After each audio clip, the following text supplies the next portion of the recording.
Hate ads? Subscribe to Acast Plus now to skip ads and more. Click the link in our show notes to learn how. Looking to get into the Halloween spirit? Acast recommends the most chilling podcasts. Tune in and beware. Hello, I'm Shelby Scott, the host of Scare You to Sleep. Scare You to Sleep is a podcast where I tell you scary stories full of creepy sound effects and music that is soothing yet unsettling to help immerse you into a world of horror. This is a show for those of us who have realized horror can be a strange but relaxing escape from reality. Speaking of escapes, sometimes I lead you through guided nightmares, like a guided meditation, but instead of flowery meadows, I take you on a journey through your own personal nightmare. So come get lost in the terror with me. You can find the show on Acast or wherever you get your podcasts. Sweet screams.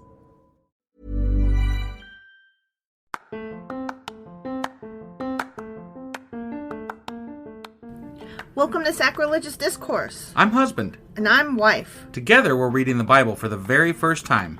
We grew up without religion and wanted to know what all the fuss was about. Well, what have we learned so far? That God is a dick, and apparently some people believe in talking donkeys? We're not trying to pass ourselves off as experts. Nope, we're just reading the Bible for the first time and giving our first take reaction. If you'd like to join us in this venture, you might consider starting at episode 1. Otherwise, jump in wherever you like. All right, let's go read the Bible. Yeah, let's get to it.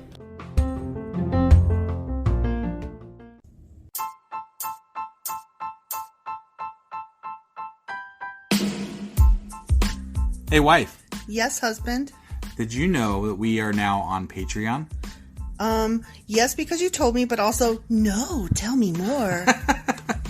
So we're on Patreon now. Are we? We are, and our supporters can go there and support us, and we have multiple levels all the way up to You Killed God.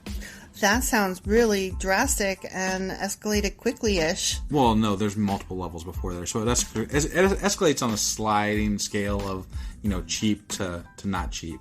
Oh. But, we can definitely use any amount, so, any support is always appreciated.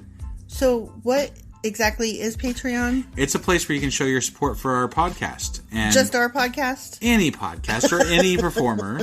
But, we're the ones that, you're listening to right now. So maybe you should, support us. That'd be awesome. That would be awesome. But we love you anyway. So all you got to do is go to Patreon, look up Sacrilegious Discourse. It's actually patreon.com/sacrilegious discourse is our actual main page there. So head on over and send us some love. Yeah.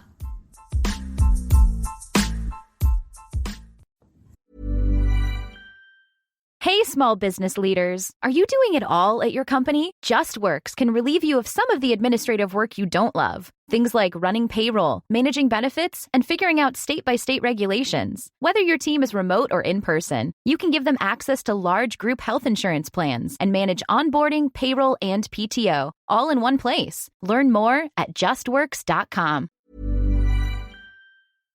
Husband. Wife. Do you remember what happened yesterday, by which I mean a couple minutes ago, because we're recording these back to back?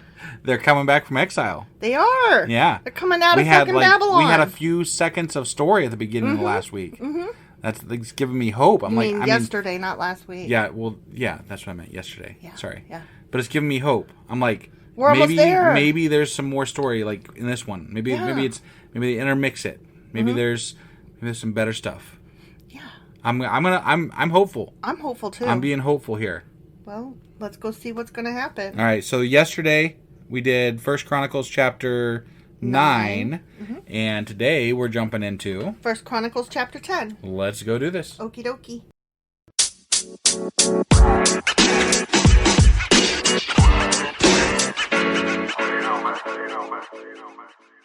Okay, 1 Chronicles chapter 10. Happy Friday to you. What the fuck was that? I'm excited because this one's a little bit short and we're getting through and we're almost done with these names. Fuck Chronicles. Let's go. Yeah, fuck Chronicles. Right, fuck Chronicles. Fuck Chronicles. Okay. Now the Philistines attacked Israel. Did they now? Mm-hmm. Okay. They attacked them for no reason.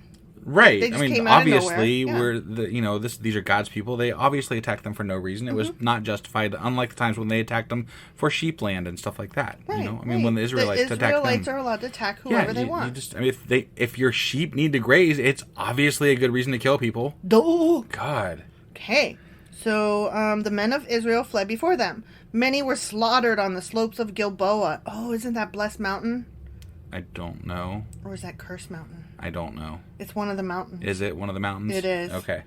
The Philistines closed in on Saul and his sons. Remember Saul? Oh, this is back. Okay, where was Saul? Yeah. Yeah. And they killed 3 of his sons, Jonathan, Abinadab, and Malchishua. I do kind of remember this, yes.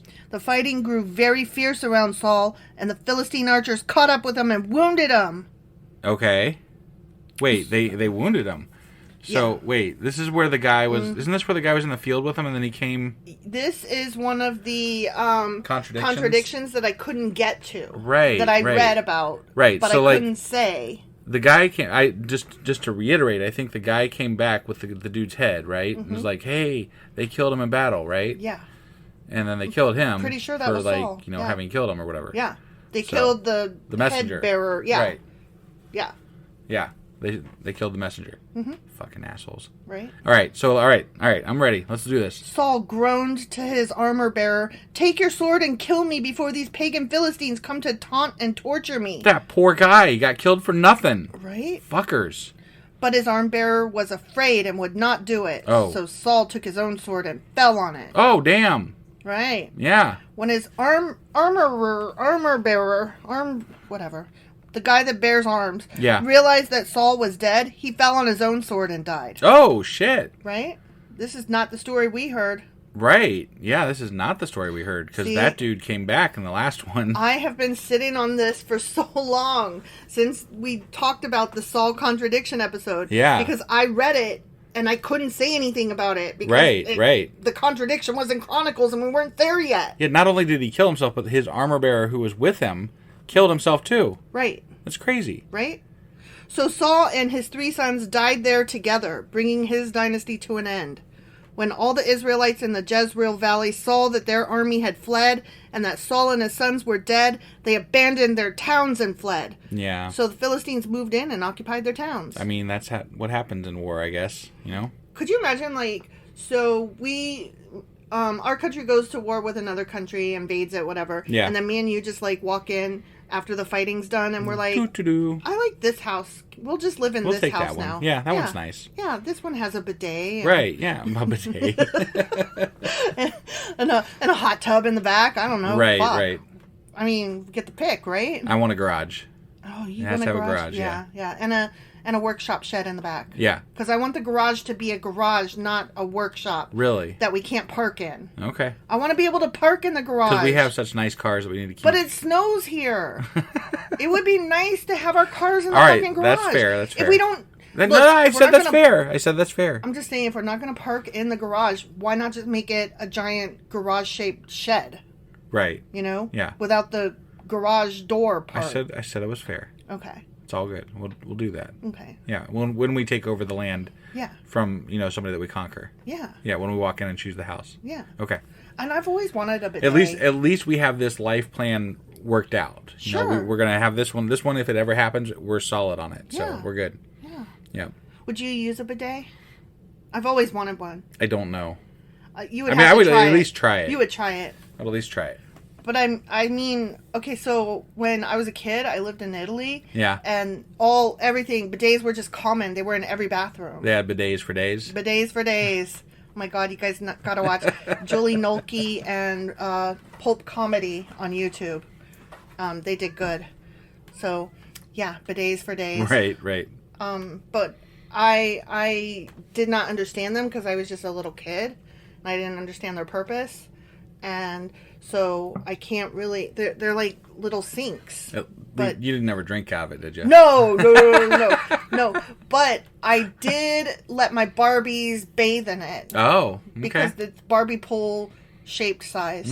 Okay. Size shape. Yeah. All right. Perfect. Right. Yeah. So my Barbies... And my mom would come in and be like, "Don't play in that." and now you know why. Why? Yeah. Right, yeah. The next day, back at the farm. Mm-hmm. When the Philistines went out to strip the dead, they found the bodies of Saul and his sons on Mount Gilboa. Okay. I'm almost positive Mount Gilboa is Blessed Mountain. Okay. All right. So they stripped off Saul's armor and cut off his head. Oh, that's wait a not second. what we read about, right? Well, but now the guy that this could actually explain the thing, not necessarily be a contradiction. Right. Because they did cut off his head. Now, if somebody takes it back to whoever it was, right, then that would make sense. Right. But we're not there yet. So no, let's read the rest. Then they proclaimed the good news of Saul's death before their idols and to the people throughout the land of Philistia. Okay. They placed his armor in the temple of their gods, and they fastened his head to the temple of Dagon. That is definitely Dagon.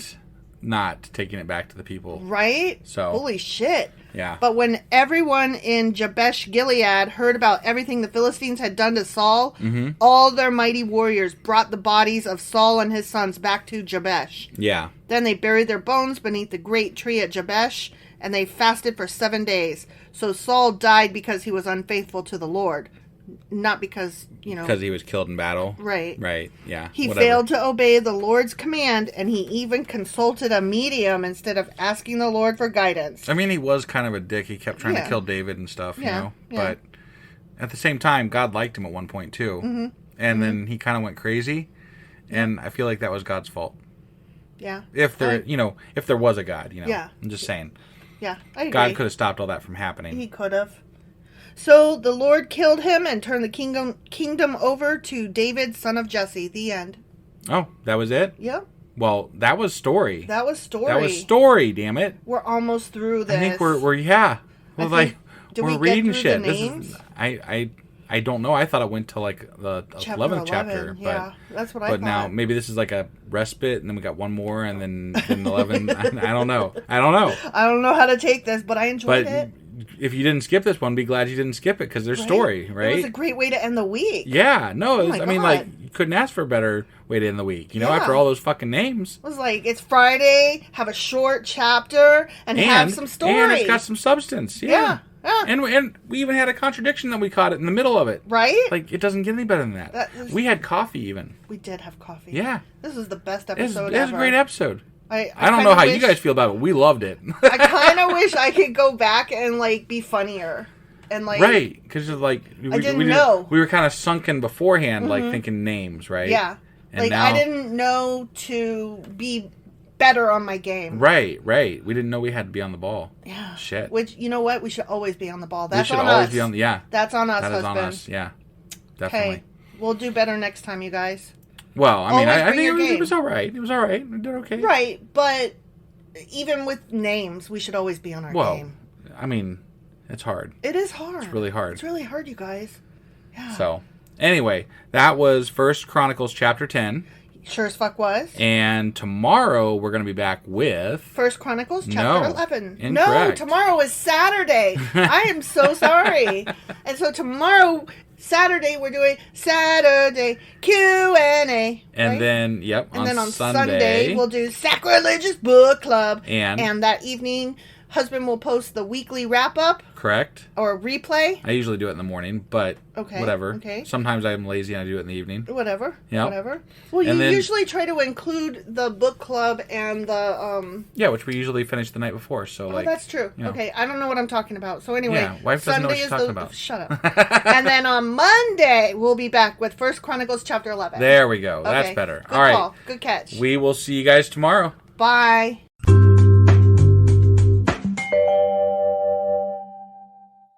Husband, Wife. do you remember what happened on Friday? Shit. I forgot to look. Saul died. No, I don't. Saul died? He was again. so bad. He was unfaithful to the Lord. And he's so bad he died twice. Yeah. In the Bible. And he had consulted a medium, so the Lord killed him. That was the Witch of Endor, right? Yeah. Yeah. Yeah. Good stuff. That stuff happened, and so the kingdom turned over to David. Okay.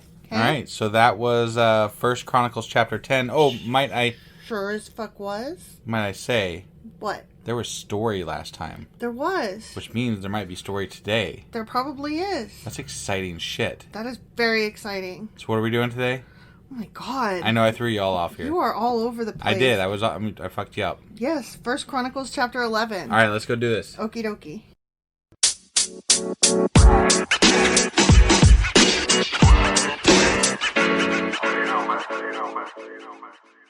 Okay, 1 Chronicles chapter 11. Okay. Then, kind of like when we used to say, not now. The next day. When?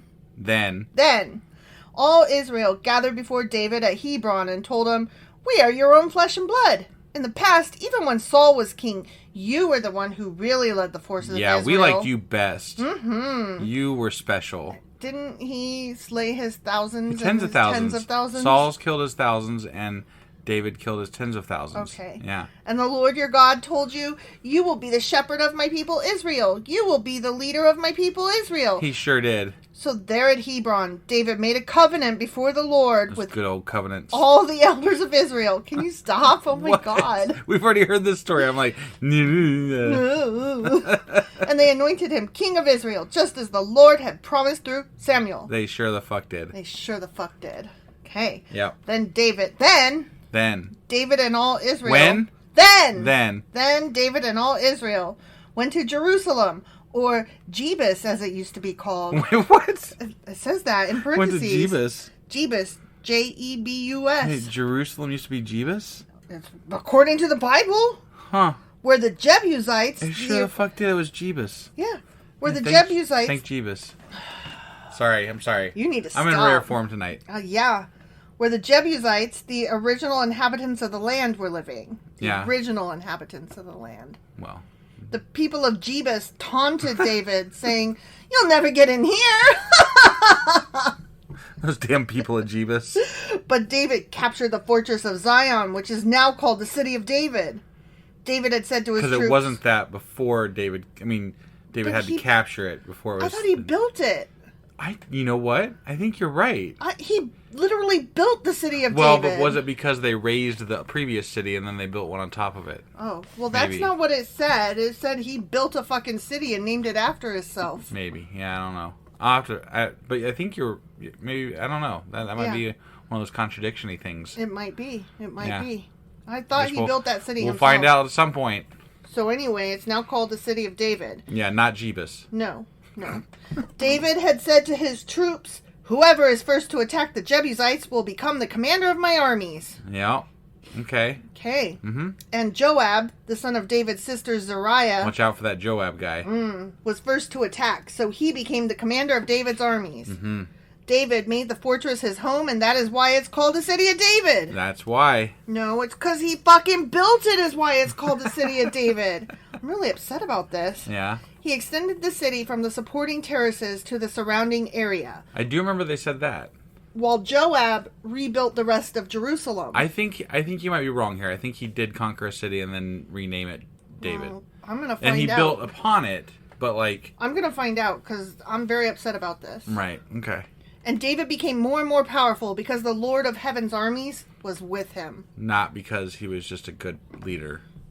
Heaven's armies. It wasn't his doing, it was God's doing. I forgot that sometimes it's the Lord of Heaven's armies. Right. But just so you know, anytime you do good in life, it's not your doing. Right. It's God's doing. But anytime and if you do bad, it's all on you, man. Yeah. You're fucked. Unless he turned your heart. But yeah. But then you're still fucked. Yeah. So it doesn't matter. It doesn't matter. You don't get credit for anything, really. No credit. Okay, so next section, we're going to learn about his mighty men.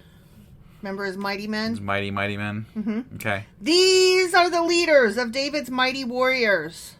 Together with all Israel, they decided to make David their king, just as the Lord had promised concerning Israel. Here is the record of David's mightiest warriors. Oh, God. Oh, boy. The first was Jeshobeam, the Hakmonite, who was leader of the three, the mightiest warriors among David's men. Okay. Oh, we got a name now. Yeah. Nice. He once used his spear to kill 300 enemy warriors in a single battle. Okay. Remember? Only did Remember that? Did three? they say that? Yeah. Yeah. No, I do. Yeah. Okay. Yeah. All right. The three were. That's right. They did cover these. They guys were the before. killiest killers that right, ever but killed. then there was more to the squad, but there was three that were the three. Right. They were the three. Mm-hmm. Next in rank among the three was Eleazar, son of Dodai, a descendant of Ahoah.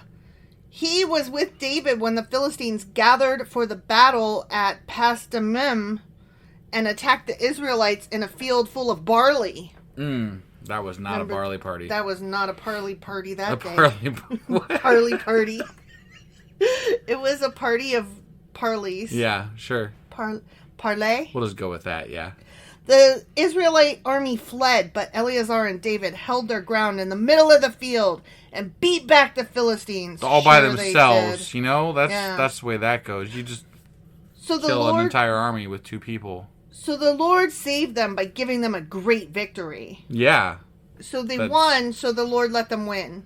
I've said this before, but like if me and like my buddy took on an entire army and like won, I'd be like, no, I did a great job. But fuck God, I got that shit. Yeah. That was all me. I'm the one that's exhausted. Who's got blood all over him? Me. Exactly. Who's fucking dying like of, multiple minor wounds and shit? That'd be me. Yeah. Yeah. God didn't get dirty down here. He wasn't down here with me. Once, when David was at the rock near the cave of Adullam, the Philistine army was camped in the valley of Rephaim. The 3, who were among the 30, an elite group among David's fighting men, went down to meet him there. I kind of remember this. Okay. David was staying in the stronghold at the time, and a Philistine detachment had occupied the town of Bethlehem. David remarked longingly to his men, "Oh, he wants water. I remember this." And somebody brings him water. Yeah, that's right. And he's like, "You moron." Right. "Oh, how I would love some of that good water from the well by the gate in Bethlehem." So the 3 broke through the Philistine lines, drew some water from the well by the gate in Bethlehem, and brought it back to David. But David refused to drink it. Instead, he poured it out as an offering to the Lord. "God forbid that I should drink this," he exclaimed. "This water is as precious as the blood of these men who risked their lives to bring it to me." So we're going to dump it out. Yeah, this sounds great. This is smart. Yeah. It's so precious that nobody gets any of it. We're going to waste it all. Yeah. And your lives meant nothing to me. That risk you took? Right. It was all for nothing. Yeah. So David did not drink it. These are examples of the exploits of the 3. Abishai, the brother of Joab, was the leader of the 30. He once used his spear to kill 300 enemy warriors in a single battle. That was the same as the other guy. I know. Why didn't he get to be a 3? I don't know, but why is it always like 300 though? Because 300 is big and big good. Number. Yeah. That's a big number. 300. Yeah, that sounds good. Anything more than that would be unrealistic. Right, yeah. Yeah. It was by such feats that he became as famous as the 3. Also, who was counting? Did you even hear what I just said? Yeah, he became as famous as the 3. Yeah. But who was counting? He was. So we're supposed to just trust his counting? Yeah, because people never lie. But like you're sitting there and like people are coming at you with swords and spears and shit, going, and you're like 1, 2, 3, 4. No, fuck that. Yeah. That didn't happen. That's exactly what happened. And we're supposed to but that also means he was boasting about what he did too, because nobody else was counting for him. Unless they went afterwards and counted all the bodies. What, did his spear mark leave a fucking specific mark that others wouldn't show? Maybe. You're supposed to remember every face that you killed with 300 people dead? Maybe. Or more? You don't know. Abishai was the most famous of the 30. He was as famous as the 3. Okay, yeah. And was their commander, though he was not one of the 3. Why? Didn't say. Because I don't understand. Like, he's as good as them. He killed 300 people with his spear. Just like the leader of the 3. That's what I said. Why isn't he one of the 3? Right. It doesn't. Maybe it should have been the 4. Right. But they needed a leader for the 30. Yeah. So he's like, I'll skip being in the 3 and I'll go be part of the 30. Yeah. And I'll take on this. Yeah. He's like, I will step down so that there could be 3, because 3 is better than 4. It's a nice number. But with the caveat that I get to lead the 30. Right. And maybe he only actually killed 200 people, but he's like, in the book, though, you got to write 300, though. Yeah. Okay? Yeah. I'll do this, but, since I don't get to be part of the 3 or 4 or whatever. Yeah. I killed 300 people. And make sure that I'm as famous as the 3. Right, yes. Like, my name needs to go down with them. I'm like right there with you guys, okay? Yeah. Deal? Yeah. All right. I agree. Do you agree? I agree. Okay, that's what happened. Yeah. There was also Benaiah, son of Jehoiada, a valiant warrior from Kabzeel. We already read about these. I know. I hate That's it. why I'm having fun with it, because I'm like, whatever. I already know this shit. He did many heroic deeds, which included killing 2 champions of Moab.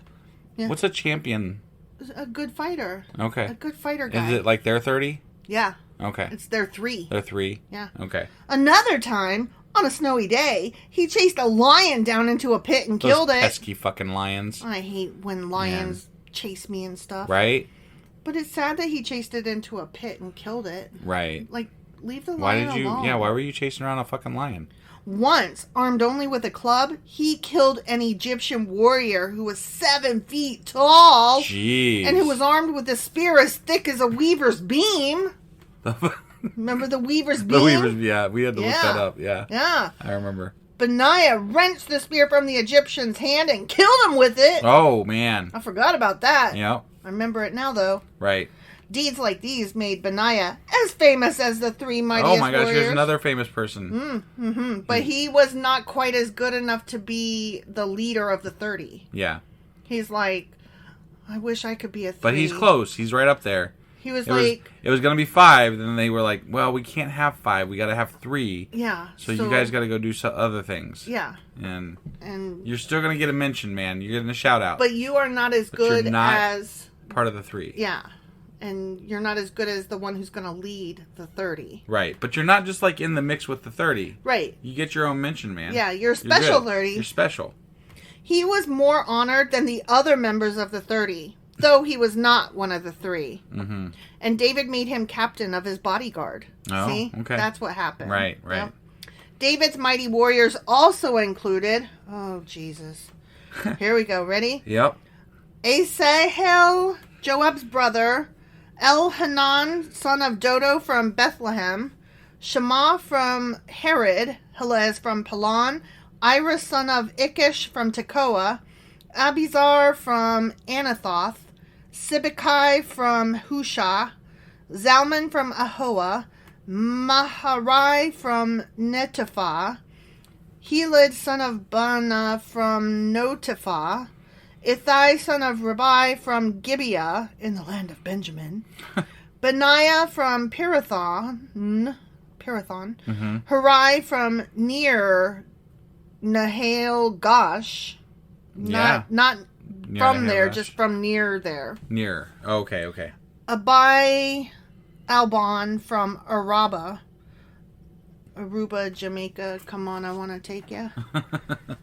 Asmaveth from Bahiram. Eliabah from Shalban. The sons of Joshin from Gizon. Yeah, those guys. Jonathan, son of Shaggy from Harar. Son of Shaggy? Sure as fuck I love it. Yep. Ahiam, son of Sharar from Harar. Yeah. Eliphal, son of Ur. Hephir from Makirah. Ahiah from Pelon. Hezro from Carmel. Parai, son of Ezbai. Joel, the brother of Nathan. Mibhar, son of Hagri. Zelek from Ammon. Oh my god. Naharai from Beeroth, the armor bearer of Joab, son of Zariah. Ira from Jatir. Gareb from Jatir. Uriah the Hittite. Sorry. It's alright. Zabad, son of Ali. Adina, son of Shiza. The Reubenite leader who had 30 men with him. Hanan, son of Makah. Joshaphat from Mithna. Uzziah from Ashtaroth. Good God. Shema and Jeel, the sons of Hatham from Ur. Jadiel, son of Shimri. Joah, his brother from Tiz. Alil from Mahava. Jerubai and Joshaviah, the sons of Elnam. Ithma from Moab. Elil and Obed. And Giselle from Zoba. The end. Basically, the list of people that they don't really give a fuck about. Here, we're going to list them off. but they're the ones that aren't that important. Yeah. You could have said there was the 3, and then there was the leader of the 30, and then there was the one who wasn't quite as good as the leader of the 30. Right. So he became the bodyguard, and then there was the other 20 some odd. Yeah, who came from various places in the land. Yeah. You know?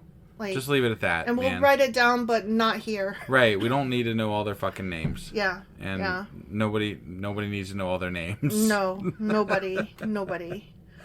I mean, at least there's some story. There was some story. You know, there's also some names, but story. But this writer guy, likes to list names a lot.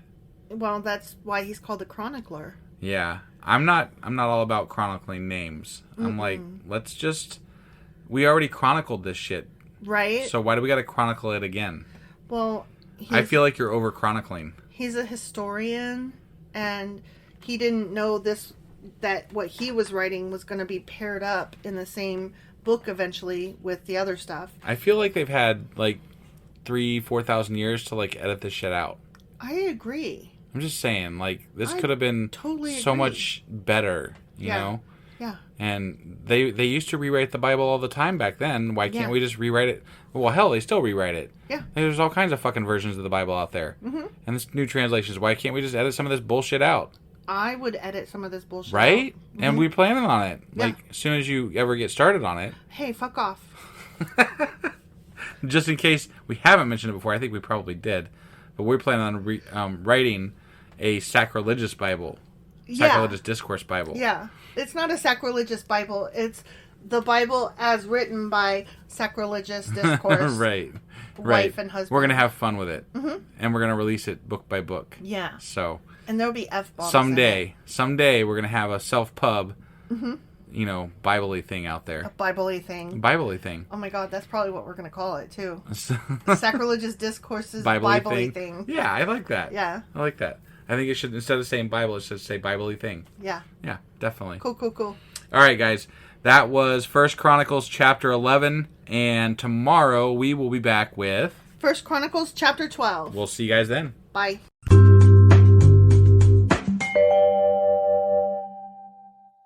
Husband. Wait. Do you remember what happened yesterday? A big old recap, and like David took the city of Jebus. Yeah. And Zion. We talked about the 3, who were the 5, who were the 3. Mm-hmm. And the 30. And the 30, his mighty 30. Yeah, 3, 5, and 30. Yeah. And then we listed all the 30. Boy, did we. And how. That was not my favorite part about the episode yesterday. That was my least favorite part. Right. Yeah. Yeah, so that was 1 Chronicles chapter 11. Sure as fuck was. And today we're getting into 1 Chronicles chapter 12. All right, let's go do this. Okie dokie.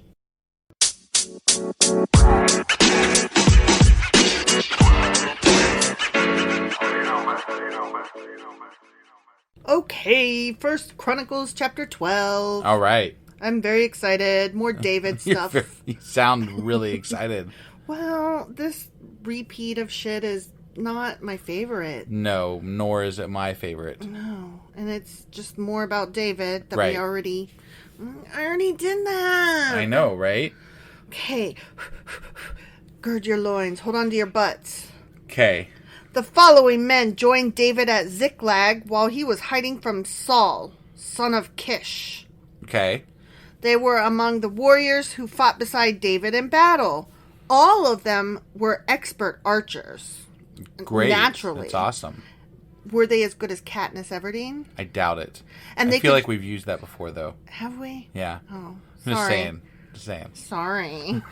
Maybe I used it the first time they said it in the fucking David chapters early on. We're nearly to 450 episodes, so, the chances of us reusing material is probably pretty strong. That's true. So. They could shoot arrows or sling stones with their left hand as well as with their right. What? Damn, they're amazing. Those ambidextrous fuckers. Right? Damn. They were all relatives of Saul from the tribe of Benjamin. Okay. Their leader was Ahiezer, son of Shammah from Gibeah. Great. His brother Joash was second in command. I remember Joash. I do too. These were the other warriors. Jaziel and Pelet, sons of Asmaveth, Barakah, Jehu from Anathoth, Ishmael from Gibeon, a famous warrior and leader among the 30. Oh, well, but not as famous as the 5 that they mentioned the other day. Nope. Jeremiah, Jehaziel, Johanan, and Jozabad from Gedera. Okay. Eleuzai. Wait, I have to ask, because they're naming somebody that was a famous warrior among the 30.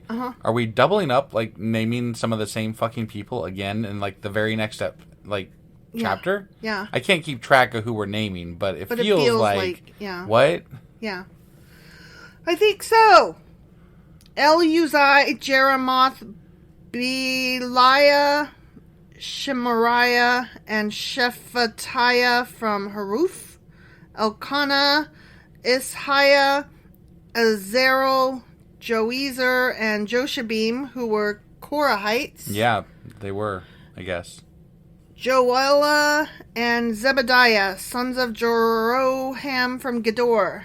Yeah. Some brave and experienced warriors from the tribe of Gad also defected to David while he was at the stronghold in the wilderness.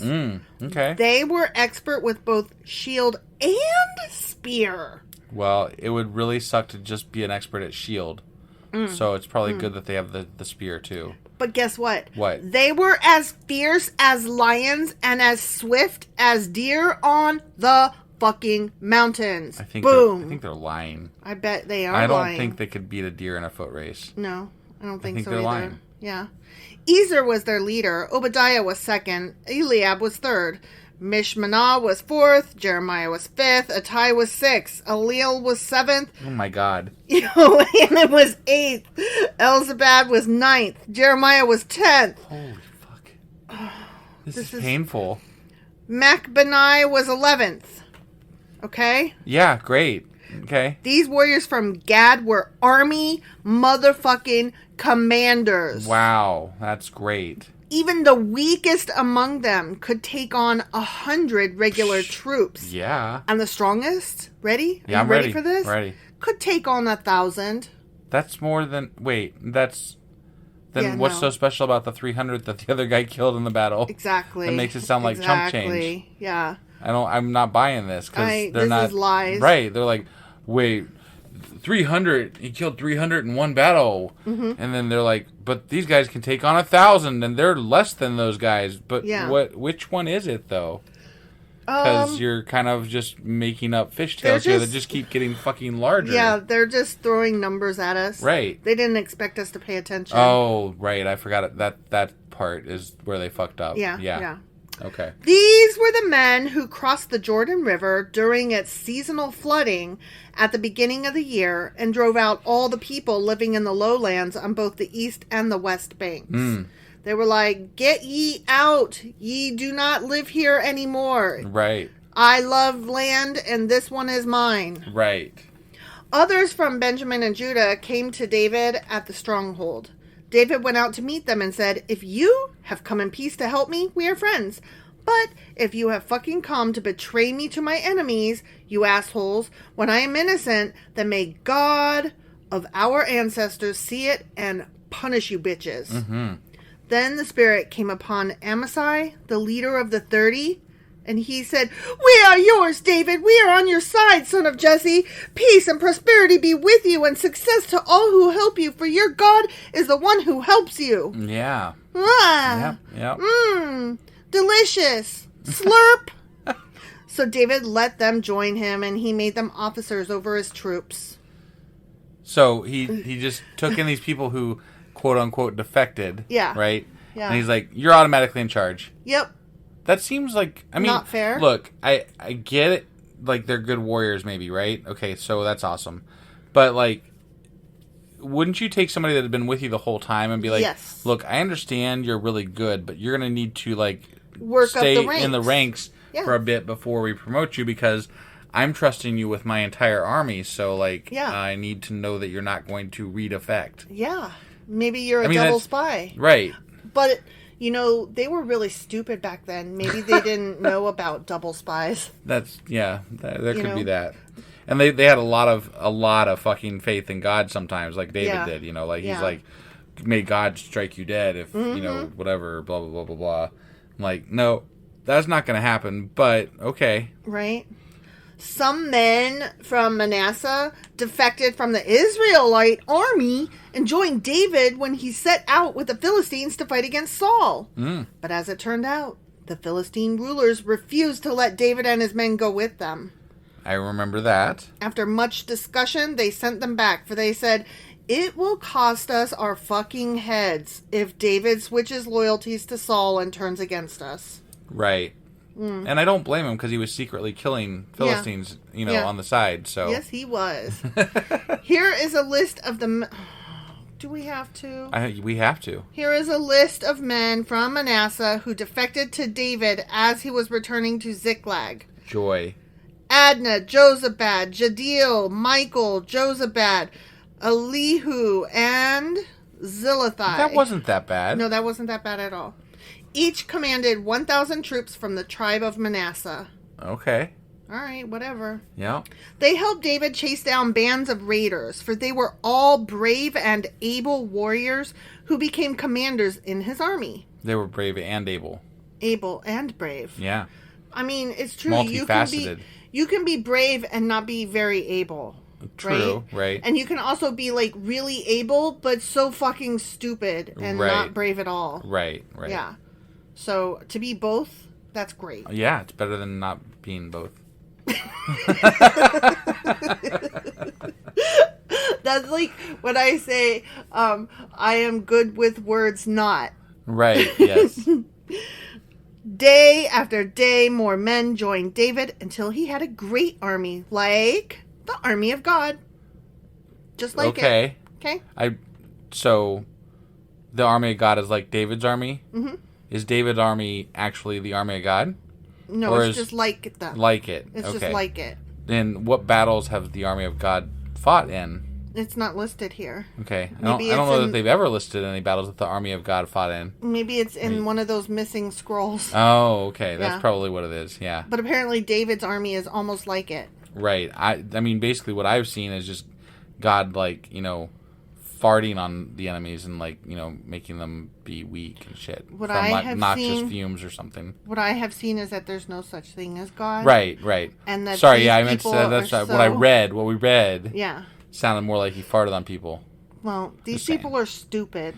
Oh, I agree. They're there's two things going on here. These people were so desperate to attribute wins and losses to reasons, right? Mm-hmm. And so they attribute them to gods or lack of gods or whatever, right? Curses. Yeah. And then there's the wonderful rewriting that happens after the fact to make it all work. Yeah. Right? And they were simple as well. Yeah.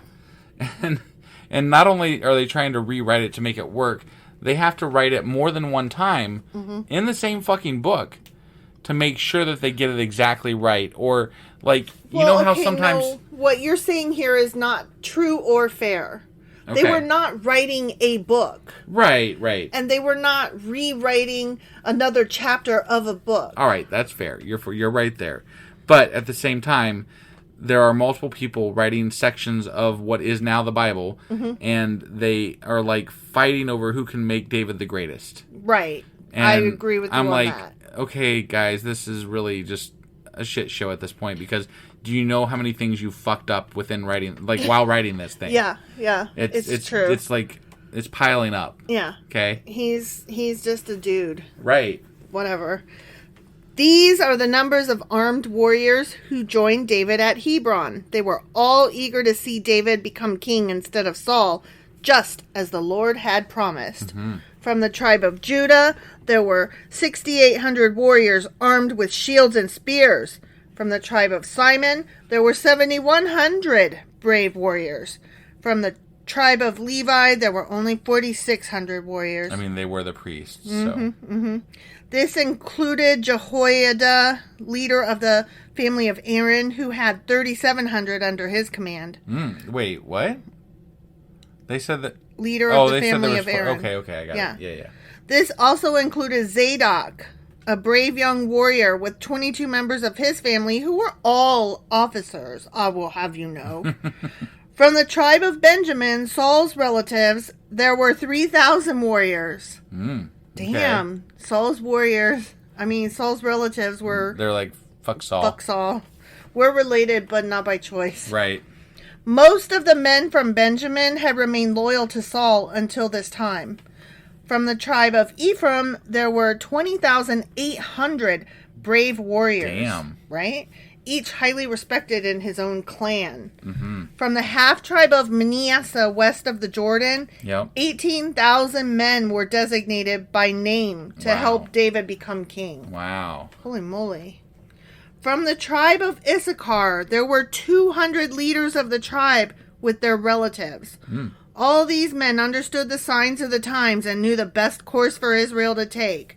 They were like, we are blowing with the wind and it is not looking good this way, so we shall go that way. I'm just saying, like, if you're going to choose a side, don't you choose the guy that's killed the tens of thousands and not the thousands? That's just good math. Right. That's good, solid math. Yeah.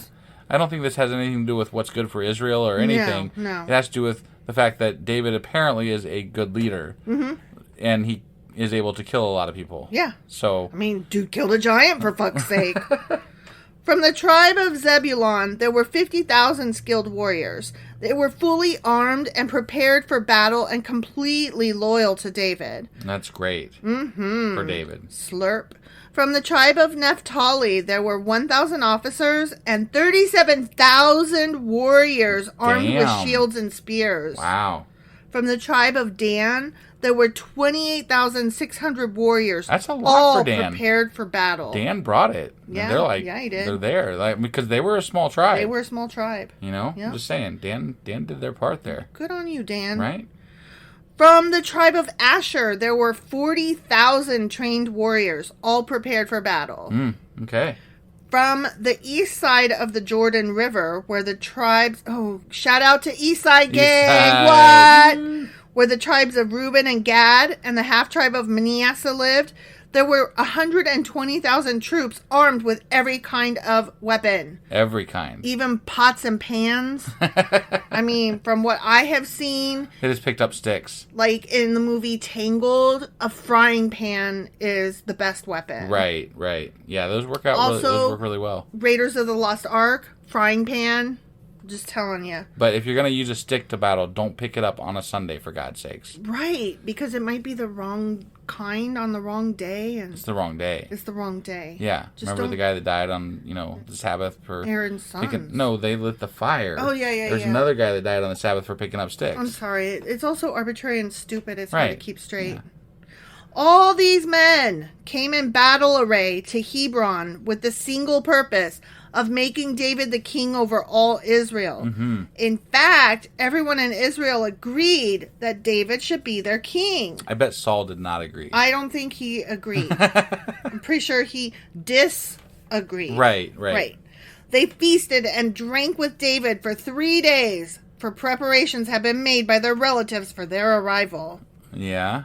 So they partied? I guess. They got together and partied. I mean, why not? They got lots of people to fight for them, and they got a good leader, and they're like, we're gonna win. It just seems like a poor use of resources, from time to money and food and right energy. Yeah. I don't disagree entirely. Clean underwear.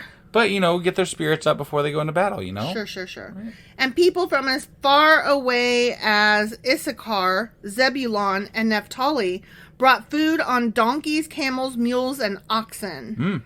Vast supplies of flour, fig cakes, clusters of raisins, wine, olive oil, cattle, sheep, and goats were brought to the celebration. Wow, they had a big old feast. They did not bring ducks.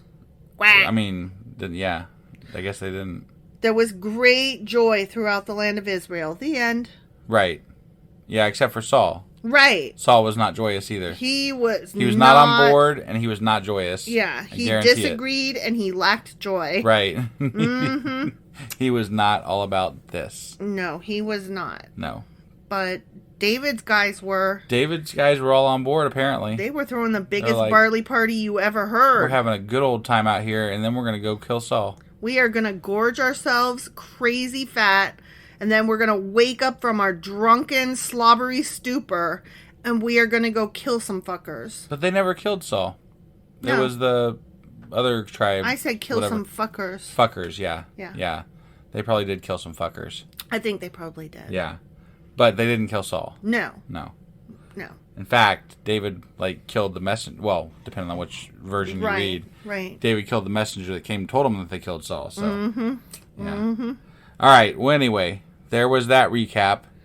Yay! That was 1 Chronicles chapter 12. Sure as fuck was. And tomorrow we will be back with 1 Chronicles chapter 13. All right. We'll see you guys then. Bye.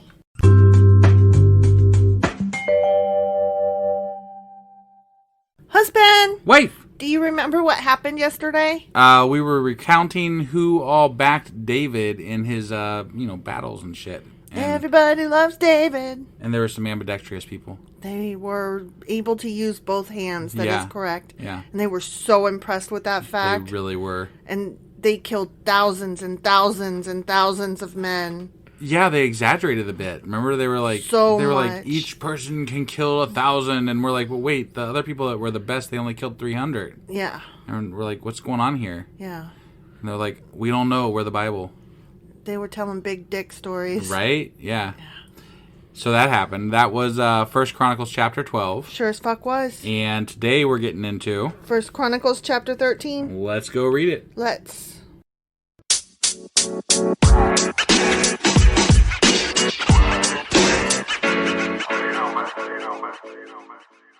Okay, 1 Chronicles chapter 13. Okay. We're still with David. Okay. Got it. David consulted with all his officials, including the generals and captains of his army. Because they are some of his officials. Question whether they were part of the all or not, I don't know. Then he addressed the entire assembly of Israel as follows. Okay. Yep. If you approve, and it is the will of the Lord our God, let us send messages to all the Israelites throughout the land, including the priests and Levites in their towns and pasture lands. Let us invite them to come and join us. It is time to bring back the ark of our God. Bring it back. Yeah. For we neglected it during the reign of Saul. Sure did. The whole assembly agreed to this, for the people could see it was the right thing to do. Yeah, of course. So that's what they did. Yeah, let's go get that ark. Gotta go get it. I mean, that's important shit. Gotta go right now. We don't know where it is now. Right. But it was important shit. Yeah. Had the box with the book. Yeah. So David summoned all Israel from the Shihor Brook of Egypt in the south, all the way to the town of Lebo Hamath in the north, to join in bringing the Ark of God from Kiriath Jearim. Okay. Then David and all Israel went to Baalah of Judah, also called Kiriath Jearim, to bring back the Ark of God, which bears the name of the Lord, who is enthralled between the cherubim. Yeah. You know, that guy. So he's sitting right there. He's sitting right there. Can't see him? Yeah. He's God of the land. It's God right there. He's God of that little plot of land. And now we don't know where the fuck God sits because we can't find the fucking thing. Oh, we lost his throne. And maybe it's melted down. We don't know. I'm pretty sure it's melted down. Right, but then did they melt God? Yeah. Oh, okay. That's what happens to the idols. Okay. Yeah. Yeah. They placed the Ark of God on a new cart and brought it from Abinadab's house. Uzzah and Ahio were guiding the cart. Yeah, remember what happens here? Don't try to catch it when it falls. Oof. David and all Israel were celebrating before God with all their might, singing songs and playing all kinds of musical instruments. The question begs to be asked, was he dancing naked? Lyres, harps, tambourines, cymbals, and trumpets. But not the saxophone. But when they arrived at the threshing floor of Nacon, boy, we know what happens on those threshing floors. Yeah. The oxen stumbled. Oh, don't do it! Don't do it, Uzzah! Don't do it, Uzzah! Yeah, did he do it? Oh, Uzzah reached out his hand to steady the ark. Oh, he should have learned from the last time. This tragedy. Then the Lord's anger, because, God hates it when you try to help. Right? Yeah, why would you want to help? his anger was aroused against Uzzah. But why? I still don't understand why. I want to know why. How dare you touch me? Next time, let me fall, bitch. And he struck him dead because he had laid his hand on the ark. Oh. Poor Uzzah. Right? He was just trying to help. The people built this fucking thing, the ark, right? It was built. There was a whole fucking half a book about this shit. Yeah. And now somebody tries to stop it from falling over and he dies. Yeah. Somebody literally built this thing. Yeah. Yeah. You're telling me they didn't touch it? He's like, thank you very much. Now go away. Wait, come back. I have a screw loose over here. You need to tighten me up. Right. Okay, move. Go away. Yeah. So Uzzah died there in the presence of God because God's a dick. Yeah, he is. David was angry because the Lord's anger had burst out against Uzzah. Yeah. He named that place Perez Uzzah, which means to burst out against Uzzah, as it is still called today. Yeah, okay. I don't know if it is. I'm curious if that's true, actually. I don't know if it's still called that, but I hope it is. I'd be like, this is where God was a dick, here. Right here on this spot. I want to go visit. That's like one of my top spots. If we're going to go visit big biblical spots, I want to find the place where God was specifically God was a murdery fuck. He was a dick right here. Right here. I'm standing in the place where God was a dick. Yep. You know? I want to be able to say that. I would like to say that and take as a nice well. picture with me smiling. Maybe, you and me smiling. Like, Yeah. Hey, God was a dick. Yeah, God was a murdery fuck here. Yep. David was now afraid of God, and he asked, how can I ever bring the ark of God back into my care? Yeah. He's like, God was a dick! Oh, shit! I was mad at him. Don't say that. Yeah. Oh, I called him a dick, and now, even though he was a dick, I'm scared of being in trouble. Right. I mean, he just died for, just touching the fucking ark. Yeah. So David did not move the ark into the city of David. Instead, he took it to the house of Obed-Edom of Gath. I feel like, was God for this move, or did God want to go to, the city of David? I have no idea. Because I feel like they didn't consult God in this change of plans. They didn't. And they're just like, dude, this fucking thing killed one of my buddies. Yeah. And we're putting it over here for a while because I don't know what's up with this thing, but no. Yeah. And then... But they didn't consult God. No. So wouldn't God be pissed off that they didn't take it to where he was supposed to go? You would think that God would be mad that they didn't consult him. I would think that, yeah. But who knows? He's a capricious, fickle son of a bitch. Right? The Ark of God remained there in Obed-Edom's house for 3 months. And the Lord blessed the house of Obed-Edom and everything he owned. The end. Yeah. That happened. That did happen. Yep. I mean, according to the Bible. Yeah, I remember that. And I do remember saying that, if I was that guy, I'd be like, just, you can leave it here. We're good, Because he blessed them a lot. Right, yeah. Yeah. They had lots of blessings. I think it was just, pot luck. He just got lucky while he had the fucking 3 months with the ark. Yeah. And then the dude died probably because he fell down and hit his head on a rock or something. Right. I'm just saying. Probably. Probably when the oxen stumbled, the guy stumbled too. Right, yeah. I mean, I'm just saying, yeah. Whatever. Either that or they were idiots and they put fucking uranium in the goddamn ark or something. Oh shit. I'm just saying, maybe it was fucking radioactive, Oh, there was a story. Oh, it was a post-apocalyptic story. So I want to say it was a Last Babylon or something like that. Yeah. But it's after, nuclear blah blah blah. Yeah. Right. Wipes out a lot of cities and the people are trying to gather back together, and then they find fresh water and they're all so happy, but then they're drinking the water and some of them are getting sick and they realize it's radiation poisoning and they find out, oh shit, it's from the water, and then they find out it was from stuff that was buried in the water, treasure that was buried in the water. I see. Yeah. That's crazy. Yeah. That I don't know why I just thought of that. You said radiation radiation poisoning. If the world ever ends, what we're doing is we're boiling every bit of water we ever have, and we're doing that thing where the Geiger counter. No, where the water has to rise up and then dissipate back down. Oh, okay. So that's a way you purify. That's one way you purify water. Oh, should we be doing that now anyway? Because all of our water is shit. No, whatever. Oh, we'll just drink the poison. Drink the poison. It's not terrible poison. It's just only sort of bad poison. Okay.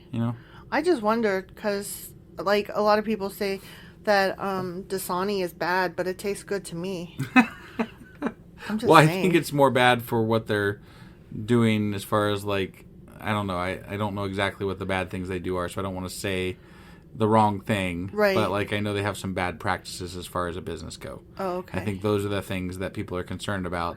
I should really look more into it. But I thought that there's so many things to rail against that I can't keep up with them all. I thought that they were saying that they put shit in the water. They probably do. I mean, who knows? It's a corporation, right? Does it save them money? Does it make them more profits? Then they probably do it.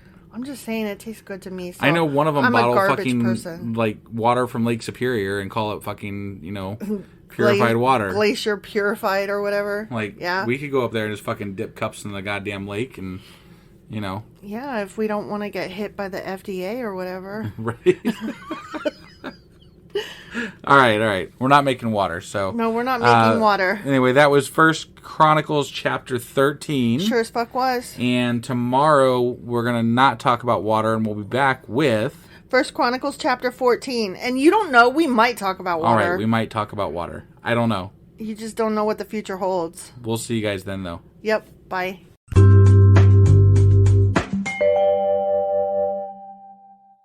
Husband! Wife! Do you remember what happened yesterday? One of my least favorite stories, but also at the same time, it just shows the ridiculousness. Like, God killed a dude that tried to stop the ark from falling over on the fucking ground. Yeah. Uzzah. Yeah. Yeah. I'm like, what in It doesn't the make fuck any sense. is going on there? Yeah. That's stupid. Yeah. Well, he wasn't supposed to touch it. He was just supposed to let it crash. I didn't get much of a response on Twitter from it, but I thought it was really funny. I posted today on Twitter, justice for Uzzah. Hashtag justice for Uzzah. Yeah. And like one person liked it. I'm like, come on, guys. That was pretty good, though. I thought it was pretty good. Yeah. Yeah, justice for Uzzah, right? Yeah, I'm sorry for him. He was just trying to help. I know. But God was like, don't. Yep, pretty much. I'm like, I guess you should have just let that shit crumble where it fell. Right. And then get in trouble for that. Yeah. All right, well, that was, there's David shit too. Yeah, David, whatever, blah, blah, blah. Yeah, we've already read all this. We did it already, yeah. Yeah. So that was 1 Chronicles chapter 13. Sure as fuck was. And today we're getting into 1 Chronicles chapter 14. Let's go do this. Okie dokie.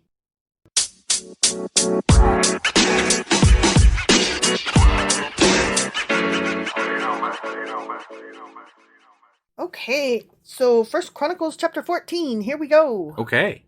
Then I'm sorry. It's just, it starts that way so often. Because of the way it's broken up. I can't even, because I've made fun of it so many times. I know. And now when they just say it, I'm like, I've run out of material. You guys did it one too many times, so I'm stuck. I'm done. The next day, right. Then King Hiram of Tyre sent messengers to David along with cedar timber and stonemasons and carpenters to build that bitch a palace. Yeah. And David realized that the Lord had confirmed him as king over Israel and had greatly blessed his kingdom for the sake of his people Israel. Nice. Okay. Which time was this that he was made king? Because I recall earlier on he was made king like 3 fucking times. Yeah. One was the sacred drawing of lots. One was when he was there on the farm with Saul. Yeah. Well, it was with Samuel, or not Samuel. It was Saul when Saul had a headache.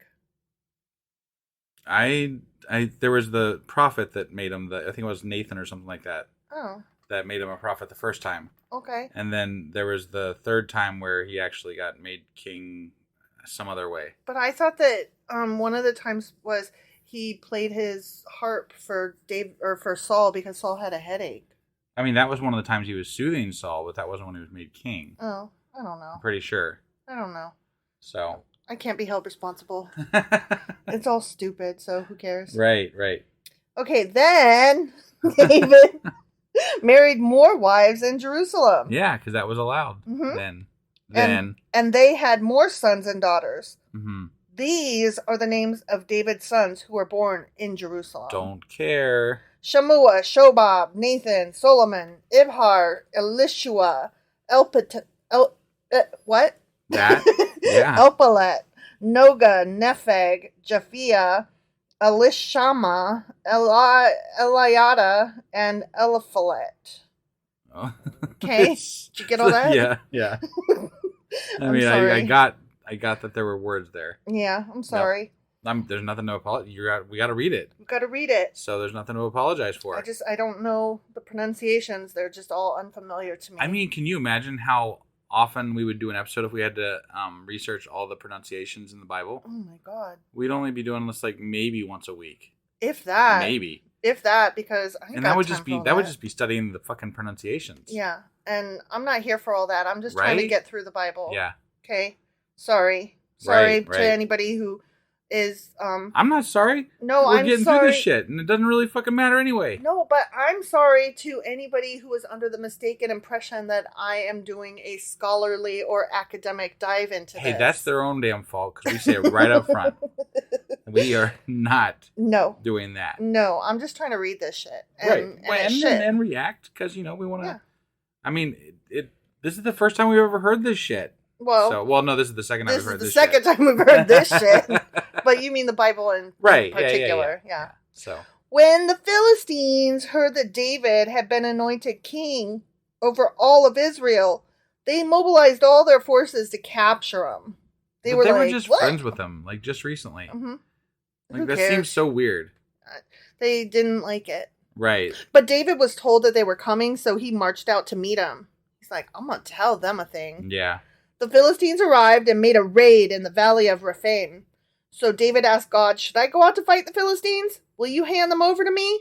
And the Lord replied, yeah, go ahead. I'll hand them over to you. Yeah, there you go. So David and his troops went on up to Baal-perazim and defeated the Philistines there. Yeah, because God said. God did it!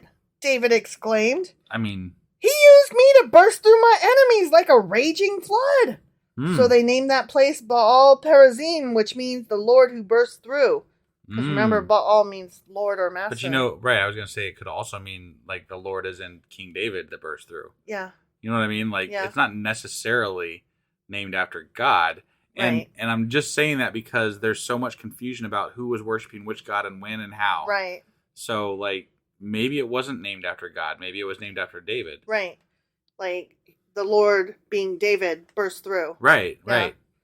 The Philistines had abandoned their gods there, so David gave orders to burn them. Kind of like how in Supernatural, Dean and Sam have to burn all the bodies. Is that what it's like? Yeah. Okay. Because you got to burn all that shit. Yeah. They got to burn the bodies. Right. No, so they don't want to be ghosts. Yeah. It's important shit. Right? Yeah. But after a while, the Philistines returned and raided the valley again. They didn't learn. Those dummies. Yeah. And once again, David asked God what to do. Do not attack them straight on, God replied. I'm going to teach you to be a wily fuck. Yeah. Ready? But why do you need to be wily when you have God on your side? Yeah. Shouldn't he just be able to be like, why can't I we're just going to be go strong? right in and kill him? Yeah. Why? Right. Why? Instead, continued God, circle around behind and attack them near those poplar trees. Yeah. When you hear a sound like marching feet in the tops of the poplar trees, go out and attack. That will be the signal that God is moving ahead of you to strike down the Philistine army. Why we got to do all this subterfuge, God? I'm thinking it was his military advisor, not God. That's what I think too. Yeah. So I don't know. Look. This is my working theory. When you hear the bird call that I send you, that's the signal. Yeah. Okay? Yeah. So David did what God commanded, and they struck down the Philistine army all the way from Gibeon to Gezer. So David's fame spread everywhere, and the Lord caused all the nations to fear David. The end. Do you think the town of Gezer was like a retirement home? Old Gezers? I mean, I'm just curious, because like, where do we get where did Gezer come from? Because like old people are, referenced as geezers. Our geezer is spelled differently from the biblical geezer. No, well, that's a shame. Yeah. I was kind of hoping there's some story behind that. I think you are stretching here. Stretching. Yeah. I mean, just. But let me ask you this: it says David's fame spread everywhere, and the Lord caused all the nations to fear David. Yeah. Don't you think that maybe David caused all the nations to fear David? Yeah. Yeah. That's what I think. Well, and again, it's very localized, this fear, because we've talked about this before. There's not fear in the Americas from him. There's not fear in South Africa of him. Right. There's not fear in in fucking East Asia of him. Right. I mean, it's very fucking localized. Right. So, this God is just not all powerful. It's just not all powerful. Like, there's literally a circle on the map that you can count everything that happened in the fucking Bible. Yeah, and exactly. That just does not strike me as all powerful. It strikes me as a localized fucking story that got out of hand. It certainly did get out of hand. Then it's way out of hand. So out of hand. Right? Mm-hmm. Yeah. All right. Well, this was a short chapter. It sure as fuck was. So that was 1 Chronicles chapter 14. Indeed. And tomorrow we're going to be back with 1 Chronicles chapter 15. All right. We'll see you guys then. Bye.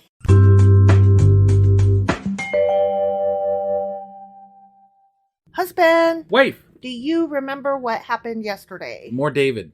David. Right? David's the best. Yeah, except for God was telling him to do something in a roundabout way because God apparently wasn't strong enough to, like, you know, just take on the people straight on. Mm-hmm. I'm like, whatever, you're supposed to be God, you motherfucker. Right?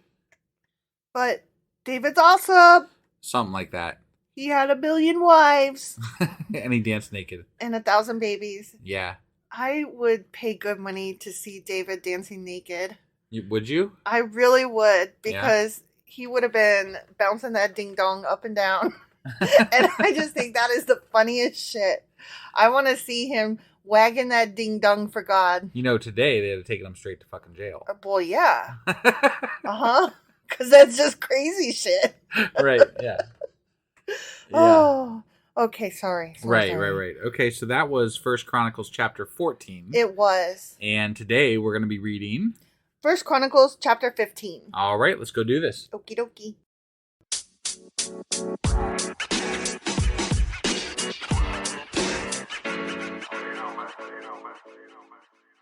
Okay, 1 Chronicles chapter 15. Okay. We're going to read more about David. Are we? Yep. Okay. David now built several buildings for himself in the city of David. Well, that's nice. I want to build some buildings for myself. In the city of husband? In the city of husband, yeah. He also... to be coming soon. Coming soon. To a plot of land near you. Oh, my God. Do you know I never heard the word Platte until I moved to Ohio? Yeah, you told me that before. Yeah. Yeah, I mean, and I'm just used to it here, so. Well, we also have drive-thrus, which is, like, foreign to most people, I think. I think we've talked about this before, Not but... drive-thrus like McDonald's drive-thru, but, like, you go get your beer and alcohol from them. Or, you know, like beer and liquor your from them. convenience store drive-thru. Yeah. Is what you mean to say. But it's not, but it's mostly beer and alcohol. It's like mostly beer and liquor. Yeah. Like, I mean, we it use it for a 12-pack of pop, right. usually. Right. But, yeah. Yeah. You can also buy cigarettes. You can buy all kinds of... Yeah. All your vices. Right. It's, that's where in a drive-thru. You drive through the building. You go get your alcohol while you're driving in the drive-thru in Ohio. Yeah. That's how they works here. Yeah. Because, you know, we're just that cool. Well, with my ex... his parents came to visit me in Pennsylvania. Yeah. And they kept asking, you know, hey, let's pick up some beers. You guys, where's the nearest drive-thru? And we were like, what the fuck are you talking about? Like, what crazy place do you live that they sell beer in the drive-thru? And we're picturing, like, some McDonald's sell beer or some shit. Right, yeah. Like, what the hell? And then finally we realized that they were talking about a thing, and we were like, oh, they don't have those here. And he just kept saying, sure they do. And we were like, no, they really do okay, not. You've lived here for 20 years. Mm-hmm. If you had never lived anywhere else, would you just assume that they're everywhere? Probably. Because they're fucking everywhere here, right? Yeah, they really are. They're on every corner. Right. There's more drive-thrus than Starbucks. There's a drive-thru in our small-ass little town. I know. Right down the street from us. Like, walking distance. Yeah, and the next little town over, too. Yep. Like, they're everywhere. Like I said, they're more numerous than Starbucks. They really are. Are. I mean, we've got quite a few Starbucks out here, too. People got to get their alcohol. You know? Shit, yeah. They got to get it while they're driving. But not on Sunday. Not on Sundays, yeah. Not on Sundays. Right. You can't buy beer on Sundays. You can in some places. They got to have a deli license, though. Right. So but there's special stipulations but for like how if you can get beer. If you go into a Speedway, they have the little sign printed out. Right. Ultimately, these laws that we're talking about, they all go back to God and bullshit. Religion. Like that. Religion, yeah. See how it all ties together? Right, yeah. Like, I remember I moved to Florida and we were in a dry county, and across the bay was a separate county. Yeah. And so the people that I was staying with would just hop in their little boat, go across the bay, and get their alcohol there. Yeah. And I remember just being like, you can't buy beer on Sunday? Like, I don't understand. Right. Like, I literally did not understand. Like, why is Sunday special? And they were just like... How naive, right? Yeah. They were like, what do you mean? Like, that's the day you go to church. And I was like, what's that got to do with it? Me getting my fucking alcohol? Right? Like, right. I literally didn't understand. Right. So, I don't go to church. Why should I be punished because these fuckers go to church? I don't believe in that shit. Right? Yeah. Bull crap. Yeah. So there. Yeah. Okay. Anyway, sorry. we got off track there a little bit. Woo! We sure did. Okay, let's talk about David. Yeah, David. Not drive-thrus. Not drive-thrus. No. Maybe David just needed a drive-thru. Right? He needed to get his beer on. I think when he was dancing naked, he found a drive-thru. Oh, my God. David also prepared a place for the Ark of God and set up a special tent for it. Yeah. Then he commanded... Oh, wait. Did he get it out of that place? Get it out of that. The Ark, because they dropped it off. I think they kind of skipped the story, but yeah. Okay. It stayed there for 3 months and then moved on. Okay. Well, I mean, I know that because we already... you know what? Because Uzzah died last time and they were Oh, no, that's when they dropped it off at the place. Yeah, that's what I'm saying. They dropped it off, but in this retelling, they never picked it up. But now he's like, we got it now. Yeah, they just skipped that bit. They skipped that part. They're like, whatever, it's here, so let's just go with that. Yeah, yeah. We don't need to write all this other extraneous shit. Sure. Then he commanded, no one except the Levites may carry the Ark of God. The Lord has chosen them to carry the Ark of the Lord and to serve him forever. Yeah, because there's so many Levites around these days. You said Levi, but Levites. You meant Levites. Yeah, Levites. Yeah. Yeah, do you know of any Levites? I don't know. Maybe they exist still. I don't know. I mean... Is there like a lineage of them somewhere? We should do a research into that sometime. Just see if they exist, maybe. We should. Because that would be neat to know. I honestly don't know. But I will be honest with you. Up until the last 10 years, I would not have been able to tell you if I knew a person who was gay or if I knew a person who was Jewish or Catholic. I would not have been able to tell you any of those things because I just never... It wasn't on your radar? It wasn't on my radar. I don't notice stuff. I'm very oblivious. Right. And basically, if people don't out and tell me, I don't pick it up. Right. So, whatever. Yeah. Then David summoned all Israel to Jerusalem to bring the Ark of the Lord to the place he had prepared for it. Also known as Jebus. That's right. Just saying. This is the number of the descendants of Aaron, the priests, and the Levites who were called together. I don't care about the numbers of them. Are you ready for the numbers I'm ready for the numbers of them. Oh, you know what? I gotta say something real quick. Like, just now when I was saying, like, I wouldn't have been able to tell you because they weren't on my radar and I just didn't know. Right. That might have sounded like I was saying something like, I don't see color. And that is absolutely not what I was fucking saying, in case anybody gets the mistaken impression that I'm trying to say, I can't tell if you're black or white or Asian or whatever because I don't see color. I don't notice. Like, that's a lie. Well, I think that given the circumstances of the last 10 to 15 years or 20 years, however you want to look at it, I think that identity has become more of a prevalent thing in the forefront of who people are. Right, like, but there is a thing where white people go around saying, I don't see color. Right. And I'm not that person. That's a shitty, stupid thing to say. Sure. No, I understand what you're saying. Okay. I was just saying that the fact that you didn't see these things before, not color, I mean, you see that. But like the things that you didn't see, I think that it's not so much that you were completely oblivious, but that they become more part of people's identities now. Yeah, definitely. Well, I think it's something that we talk about more. Yeah, well, I think that we've all had enough, and we're just like, yeah, this is what I am, so fuck off and leave me alone. Well, I mean, I think I told you that the first time I ever experienced anti-Semitism was with a group of Catholic people. Yep, and that was about 10 years ago, That was about 10 years ago, and it was at a scrapbooking right, thing. I remember. And there were a bunch of women, and just from overhearing them, like, we would do these late night things where we would spend the whole weekend doing scrapbooky things, right? And so over the course of time, we got to know that some of these ladies were Catholic. And I had never specifically talked to somebody who I knew was Catholic. So I just thought it was interesting. So I kind of listened in on their conversations. And, they would arrive late on Sunday because they had to go to Mass and all that stuff. I don't know. So just kind of got to know that they were Catholic. Right. Just by being around them. And they had their own little clique. And they all sat at their own little table. And they all talked about their church and their stuff and their things. Yep. And then every once in a while, something would come up and they would be like, oh, but he's Jewish. But the way they said it was like, piece of shit or something. Right. And I'm like, whoa. And my sister was there with me. And so we went into the back room in the kitchen and we're like whispering to each other, like, did you hear that? That was anti-Semitism, wasn't it? Right. Like, am I crazy? It's just not something like I never heard it before then. Well, I wouldn't. I mean, I grew up in a small town that was a very racist area. Like we had a lot of racism issues as far as like it's a small town and it's white rednecks that live here basically, know, and but I never heard anything anti-Semitical and anti-Semitic. Sorry, my bad.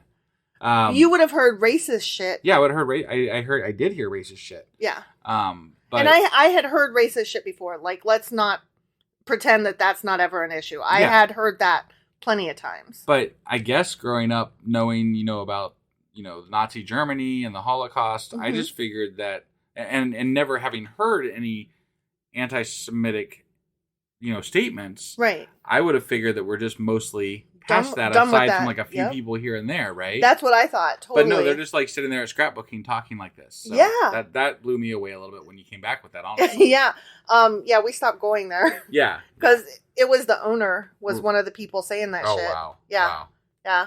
We were like, no thanks. Right. So that's rough. Yeah. And the scrapbooking place closed soon after that. So right.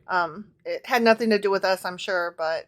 The part that, sorry, I know I'm droning on here a little bit, but I'm sorry. We're way off topic, but that's something that happens, on in threads and in conversations online is that a lot of people view atheists as anti-Semitic, and because we're against God, because we're whatever, and I'm like, no, that's not the same thing, guys.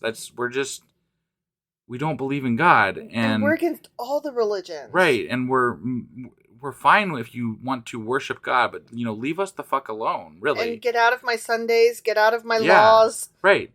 Just get out of my womb. Do your thing over there and leave us all alone, okay? That's all we ask. Like if that was the case, we probably wouldn't even be doing this podcast right now.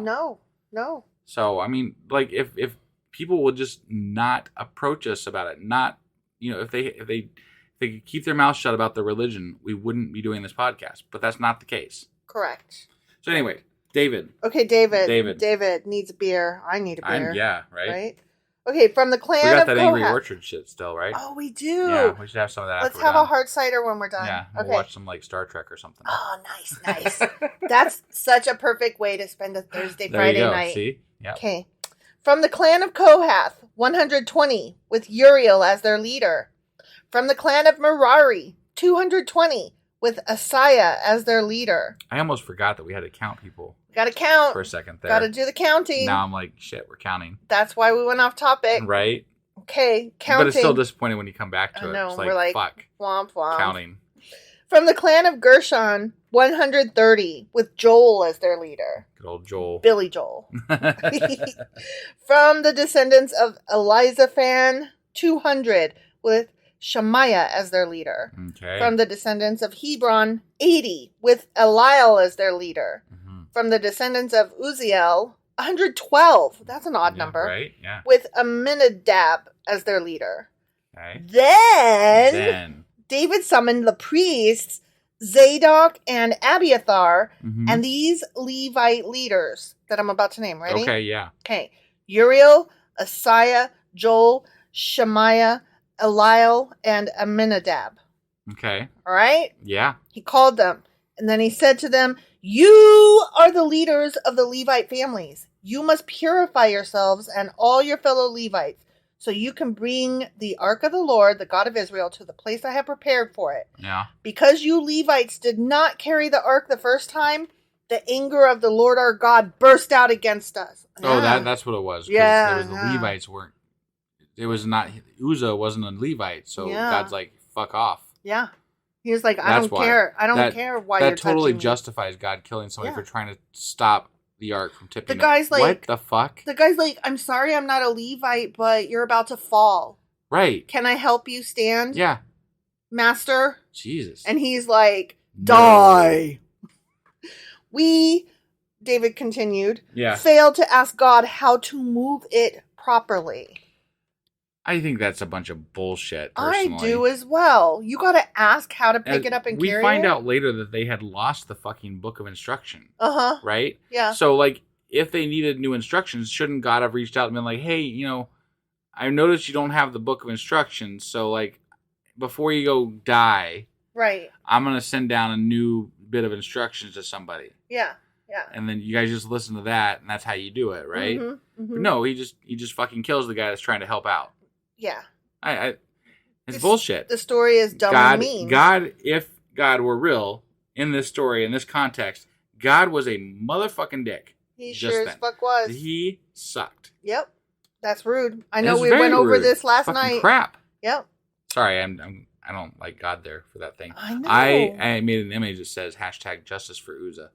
I think I said that the last time, didn't I? really like that. Yeah, and you said nobody liked it except for like one person. Very disappointed in that. Shame on you guys. I thought it was a great little fucking image thing. I want it on a shirt. Right? Yeah.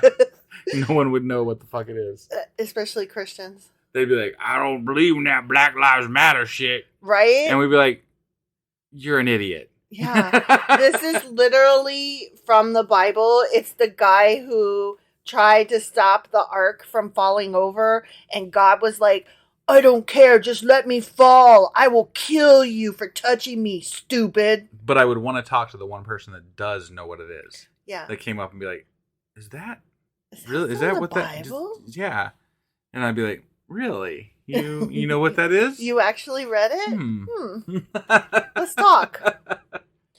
So, David's not talking anymore. Okay. He's done. He's done talking. He's done talking. All right. So the priests and the Levites purified themselves in order to bring the ark of the Lord, the God of Israel, to Jerusalem. Okay. Then the Levites carried the ark of God on their shoulders with its carrying poles. Yep. Just as the Lord had instructed Moses. Great. They carried it correctly. Yeah. And that's very importante. I guess. David also ordered the Levite leaders to appoint a choir of Levites who were singers and musicians to sing joyful songs to the accompaniment of harps, lyres, and cymbals. Mm-hmm. Do you suppose he was dancing naked? Probably. He liked to do that. So. He sure did. So the Levites appointed Heman, son of Joel, along with his fellow Levites. Yeah. You're not going to say it, huh? He's got the power. He's got the power. You know? By the power of Grayskull. Yeah. Yep. Yeah. Asaph, son of Berechiah, and Ethan, son of Cushiah, from the clan of Merari. The following men were chosen as their assistants: Zechariah, Jaziel, Shemiramoth. Jaziel sound like they should be in charge of the band. Right? I'm just saying, Jaziel with a name like that, you should be in charge of the band. Seriously. Right? Shemiramoth, Jehiel, Uni, Eliab, Benaiah, Messiah, Mattithiah, Eliphelehu, Micneiah, and the gatekeepers. But not the keymasters. Obed-Edom and Jeel. Okay. Okay? Yeah. All right. Not the keymasters, just the gatekeepers. Just the gatekeepers. The musicians, Heman, Asaph, and Ethan, were chosen to sound the bronze cymbals. Okay. That's what they did. Okay. Very important you know this. Bronze cymbals. Got it. Zechariah, Aziel, Shemiramoth, Jehiel, Uni, Eliab, Messiah and Benaiah were chosen to play the harps. Oh, okay. Okay? They played the harps. And isn't that what David played for Saul? Yep. So, like, that's a very coveted position, probably, since David was a harp player also, right? He was a harpy. He's like... he was a harpy. Although he had to play a harp while some dude was throwing spears at his head. I know, right? So, there's that. Medithiah, Eliphalu, Micniah, Obed-Edom, Jeiel, and Azaziah were chosen to play the lyres. Mm. Bring! What is a lyre? Is that the guitar type thing? I don't know. You don't know? No, I'm not sure. But you're going to look it up and you'll let us know in just a second here. I am. Kaniah. It's like a harp. It's like a fucking stand-up stand-up harp. Yeah, that's what I thought. Yeah. It's a different kind of harpy. That's... Yeah. What do you need a harp and a lyre for? Because I guess it's almost like a... It would be like asking, why do you need a trumpet and a saxophone? Right. You know what I mean? I guess you're right. Because they're both blowy brass instruments, right? Right. Kenaniah, the head Levite, was chosen as the choir leader because of his, let me spell it out for you. Okay. Skill. Oh, yeah. He had mad skill. Yes, yeah. Okay. Berechiah and Elkanah were chosen to guard the ark. 2 people. 2 people. Guard that God real good. Okay. Okay? Yeah. Shebaniah, Don't fuck it up. Jehoshaphat, Nathaniel, Amasai, Zechariah, Benaiah, and Eleazar, all of whom were priests, I'll have you know, were chosen to blow the trumpets, but not the saxophones, as they marched in front of the Ark of God. Okay. That's why they only needed 2 guards, because they had all these other people around. Right, yeah. I mean, I guess in a crunch, you could take your trumpet and start, bashing people with it. So. Yeah. Nobody was going to sneak up on them. Right, yeah. Obed-Edom and Jehiah were chosen to guard the ark. Didn't we just say that? Exactly? No, because before it was Berechiah and Elkanah. Oh, so what the fuck? Why are there... I don't understand. They did it in shifts. Okay, all right. You don't know. Yeah, no, I really don't know. They had to be able to sleep sometimes. Yeah, but why didn't they just list all the 4 people that were listed they to did guard not the ark hire in the first place? They did not hire a good editor. Okay. To be consistent and concise. Yeah. From like one paragraph to the next, even. In the same paragraph. In the same paragraph. Sorry, my bad. Yeah. My bad. Yeah. Then David and the elders of Israel and the generals of the army went to the house of Obed-Edom to bring the ark of the Lord's covenant up to Jerusalem with a great celebration. We just did the story after the fact. Like they were like already... Yeah. They were setting it up. They just hadn't got it yet. Yeah. Now they're getting it. So I didn't understand that at the beginning. Right. I was like, wait, what? Yeah, I didn't either. That was just poor writing. I agree. The author of this book is It's the Bible's fault. It is. I agree. I'm not disagreeing. I thought agree. you were making fun of me, and I was like, you were confused too. I was. I'm not saying I wasn't. Okay. I agree. You just sounded a little bit... I fully 100% agree with you. Okay. That it was confusing. Okay. Thank you. Yeah. Thank you.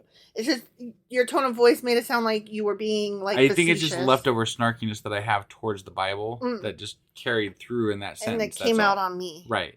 Get it off. I'm sorry. I don't want that on me. I'm trying. That's why I said I'm sorry. I appreciate that. Right. Love you. Love you. And because God was clearly helping the Levites as they carried the Ark of the Lord's covenant, they sacrificed 7 bulls and 7 rams. That's why. Oh, That's what I do all the time. Yeah. When I'm carrying shit. Right. Especially when I'm carrying groceries. Mm-hmm. Although most of them have already been sacrificed, they're in my bag. I do not carry groceries except for in the door. I pay someone else to sacrifice those things for me. Yes. Yeah. Like, not gonna lie, we are so spoiled now with Instacart because I hate grocery shopping. Like, it makes me full of anxiety and anger. Well, it takes a shit ton of time to do. Yeah. Also, we've determined that just in saving time, it saves us money. Yeah. So, I mean... Well, I mean, think about it, too. Like, for us living in this small town, the nearest grocery store is, like, 35 to 45 minutes away. Right, right. And then, so, that's, like, an hour lost just in driving. Right. Right? And then there's the couple hours of shopping if you're shopping for a week or two, right? Yeah. And then You know, you got to bring all that shit back and you got to unload it. But even before that, there's making the grocery list, which if you're doing any kind of meal planning, even the vaguest, I guess I need like 5 or 6 dinners this week. I don't really want to plan it out, but I don't know, maybe lasagna, frozen lasagna, shit like that. Right. Like, even the grocery list making is about an hour of my time. Yeah. So, you know, I don't have it in me. By the time I've made the grocery list, I don't have it in me to get in my car and go grocery shopping. Right. It's just, ugh. And people, and I hate them, and it's horrible. It's horrible out there in that world. Right. I love you guys, but it's horrible out there. Right. Yeah. So yeah, we are very spoiled, and we have our groceries delivered, and it is well worth the money for us. Yes. And also because we can compare prices of things at different stores more easily through Instacart.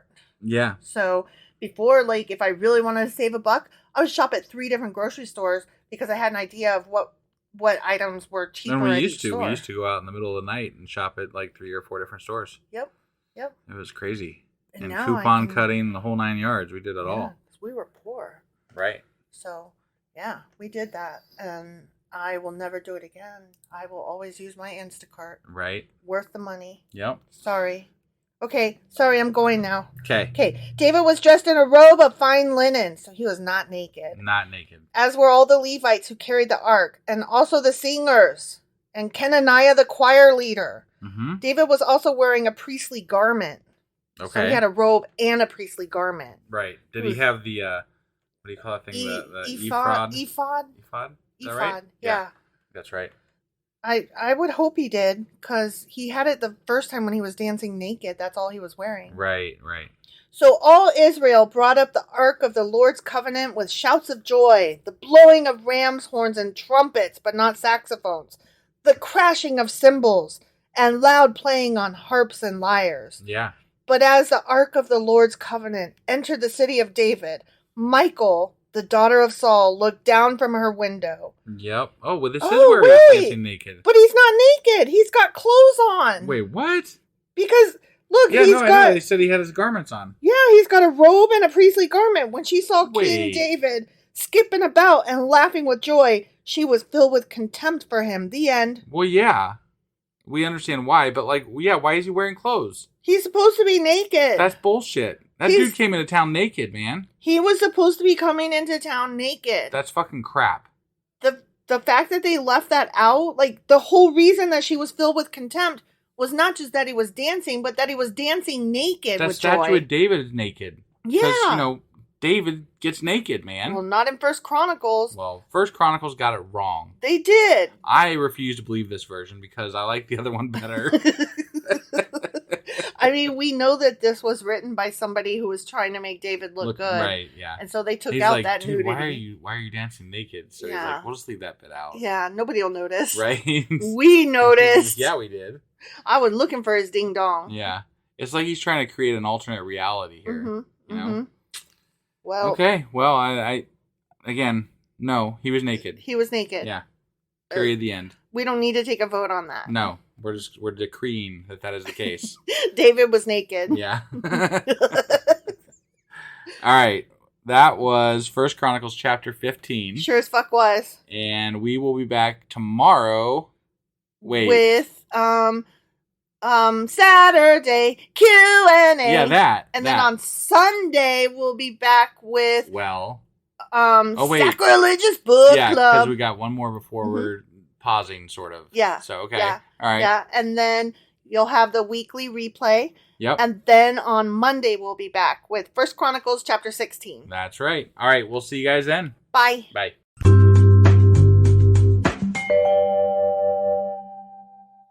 Husband. Wife. Do you know what today is? Yes. I do know what today is. It's Saturday Q&A, and I'm dyslexic. I sing it backwards. It's Q&A Saturday. That's what it is.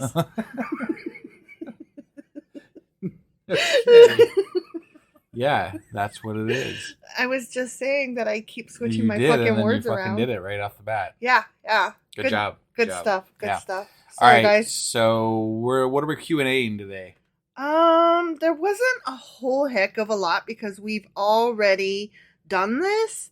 So, you know, from First and second Samuel or whatever. Yeah. So, but what chapters were we going over? We're going over First Chronicles chapters 11 through 15. Okay.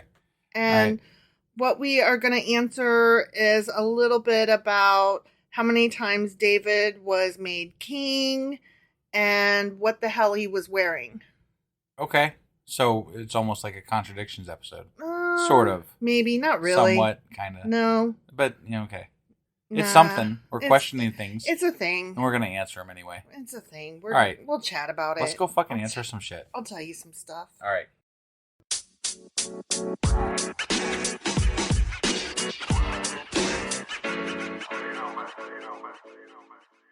Okay, so let's talk about David being made king. Okay. Right? Yeah. Okay, so in First Chronicles chapter 11, verses 1 through 3, we read that the elders declare David king at Hebron.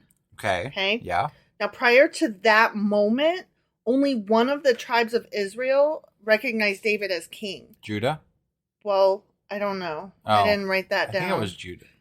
I don't know. It was some tribe anyway. Yeah, I'm not even going to pretend I know. Okay. But only one of them did. Got it. Okay? Yeah. The other tribes recognized Saul's son Ishbosheth, who was murdered according to 2 Samuel chapter 4. Okay. So now the tribes are like, oh shit, we don't have a king. So they turn to David. I gotcha. Okay?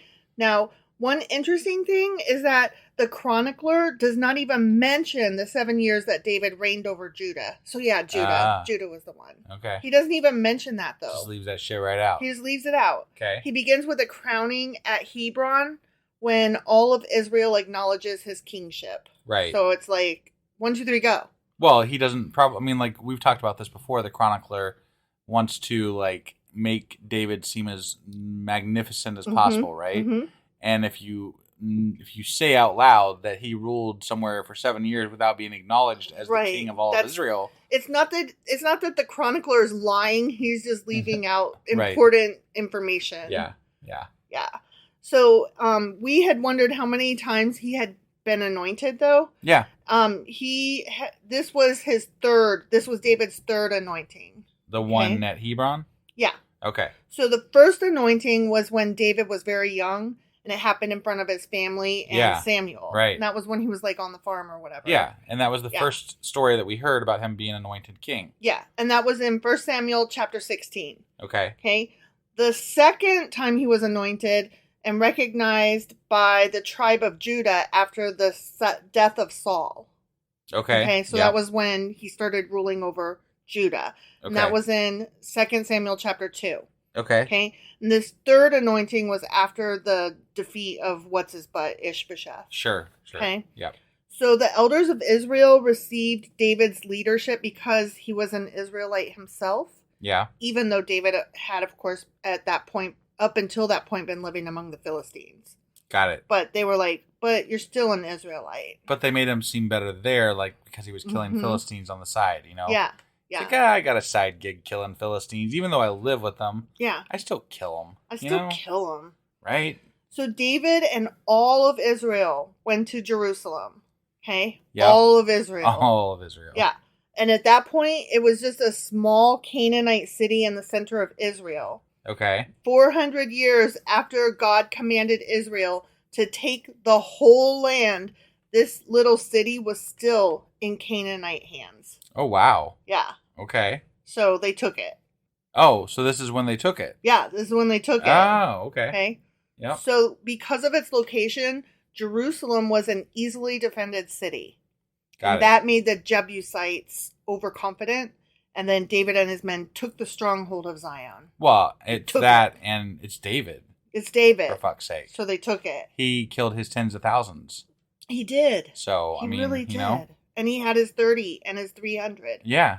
And his 3. Those other 2. Yeah. And then there was that one guy. Yeah. Yeah. And he had his lyres and harpists. He did. but not a saxophone player. Sometimes he had clothes. And cymbals. And sometimes he didn't. Yep. Jerusalem became the capital city of David's kingdom, which was good as it had no prior tribal association, and therefore it was good for a unified Israel. Gotcha. And the geography of the city made it easy to defend against a hostile army. But obviously this didn't hold up because there was a bunch of, like Right. a slew of fucking shitty kings after this. Right, exactly. So, and then there was the exile. So, like, oops. But until that happened, it was a really good spot. Right. So, about his clothing and what he was wearing when he danced his little ding-dong self into the city. Yeah. Right? Yeah.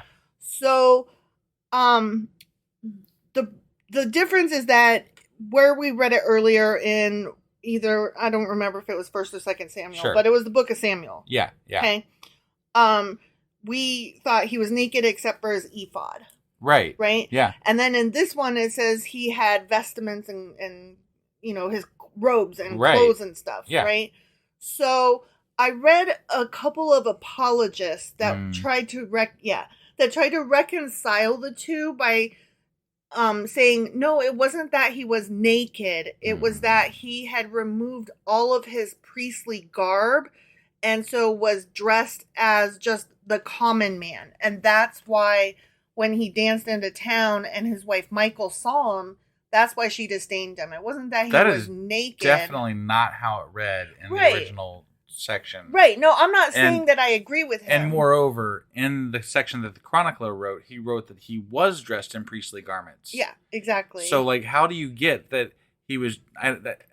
there's still, regardless of how you look at this, there are still two separate fucking stories. They are. And in one, the answer is he was naked. He was naked except for his ephod. Because they did mention he was wearing his ephod. Yes. But I will take David was naked for 200, Alex. Yes. And he was. Yes.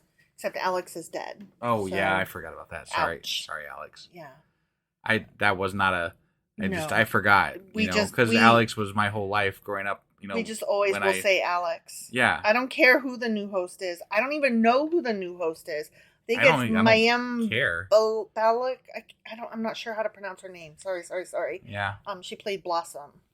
So I stopped not that I ever really cared about Jeopardy. It was just something fun, like if it was on to just try to answer the questions. Yeah. But like, my whole life it was Alex Trebek. So yeah, it's just Alex. It's Alex Trebek. Yeah, and that's what you'll take for 200. Obviously. Right, exactly. Yeah. So. Sorry. I don't know what to say. I'm just bringing you the info. Oh yeah. Right. And that's the info that I have for today. And we're sorry because it's not my fault, it's man. all fucking repeat crap. Yeah. We're like, what are we doing? What are we covering? So that's why I tried to do a little bit of rabbit holing. Yeah. And even at that, this is all I could come up with that sounded interesting in such a way to talk about. Got it. Oh my gosh. Our googly thing is making an odd something noise. Is disconnected from the internet. Whoa, it's making a scary noise. It is. Okay, well, on that note, we gotta go. We gotta go, guys. Our internet's flashing. And our cat's freaked out, actually. Oh my god. Interesting. What is happening? I don't know. We gotta go check this out. Okay, bye. We'll report back later.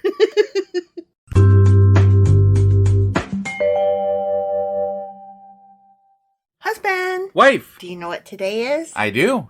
It's Sacrilegious Book Club. I was waiting to see if you got that one right. Yeah, I did. Or called it Book Club Sacrilegious. Or Sacrilegious Club Book. Or Club Discourse Sacrilegious. What? So I don't know. Nothing. Yeah. That's too many. Too many? You went too far, sir. Never too far.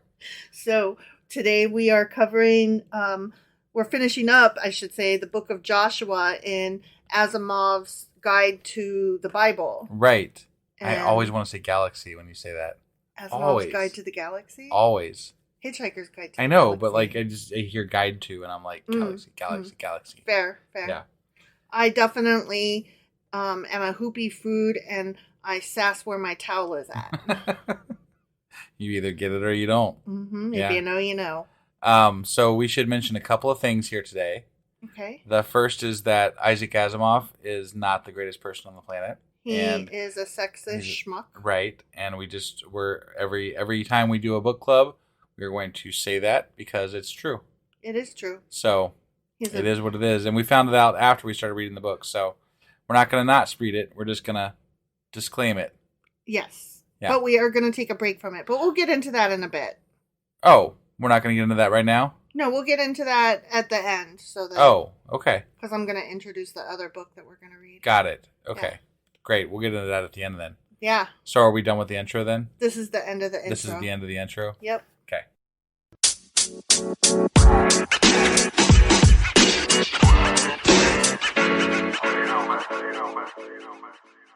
Okay, so we're finishing up the book of Joshua in Asimov's Guide to the Bible. And the book of Joshua started on page 208.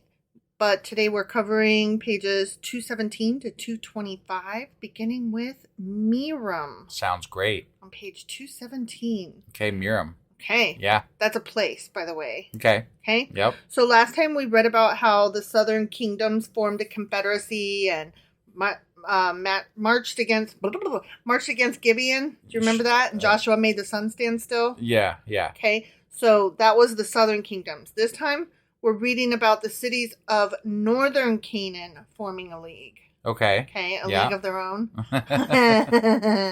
Okay, so the kings met at Miram. Okay. Which is likely the northernmost enclosed body of water through which the Jordan River flows, now known as Lake Hula. Okay. And so it's one of three. The other two were the Dead Sea and the Sea of Galilee. Got it. Okay. Okay. And that's it for that section. Okay. So they met there. Yeah. Yep. That's where they met. Okay. And it's a place that is. And there's water there. Yep. It's water. Some water. So the next section is Zidon, and we're still on page 217. That's how small that section was. Oh wow. Okay. Joshua 1. Boom. Okay. And then he chased those guys all the way to Sidon, a city on the Mediterranean shore. Oh wow. Okay. Yeah. Except that, no, he probably didn't because that's too far away. Okay. And anyways, those people never got hammered by the Israelites. So clearly an exaggeration. Got it. Okay. Yeah. They did not chase them all the way to the Med. Right. They won and that was it. They won. Okay. Yeah. Okay. Glass manufacturing, Sidon's most important enterprise in the Phoenician era, was conducted on a vast scale. And the production of purple dye was almost as important. Okay. Okay. Yeah. And I think we talked last time about how the Phoenicians were known for purple or something. Okay. I don't recall that, not. But okay. I maybe we did. I don't know. I read a lot, so it could just be something that I read. Right. And that I'm confusing. But they're known for purple. They're so known for purple. Okay. Okay. And this is what Asimov says. The people of the region were famous for their manufacture of a purple-red dye and made use of it in their own clothing to such an extent that the color gave a name to the people and the land. Oh, wow. The Greek name Phoenicia is from their word meaning purple-red. Huh. Isn't that something? Yeah, it is. Right? Yeah. And, of course, the Phoenicians were the guys that invented the alphabet. Phonetical. Yeah. Right. The phonetic alphabet. Yeah. They did that around the time of Joshua. Oh, wow. Yeah. Interesting. Right? And here's the thing, a lot of different places on the continent, not the continent, the globe, the world, the planet, okay? Yeah. A lot of different places invented writing around the same time. Okay? Just recording stories and stuff. But the alphabet, the Phoenicians were the first to take sound symbols. So instead of having a picture represent a word, they had a symbol represent a sound, which is where we get the word phonetics. Okay. And that means that makes hooked sense. on phonics. So it wasn't that there wasn't written languages before this. It was just that there wasn't symbols that represented sounds type language. So that you would know how to pronounce it later. Gotcha. Yeah. That's actually very interesting. Right? Yeah. Yeah, and they did that, like I said, around the time of Joshua. Okay? Okay. So, there's a lot of different ways to say this name. Zidon, Sidon, Saida. Okay. And it's the third largest city in Lebanon. Okay. And Lebanon, sorry. And it is located on the Mediterranean coast. Okay. And the Phoenician name for it probably meant fishery or fishing town. That makes sense. Right? Yeah. Sure. Okay.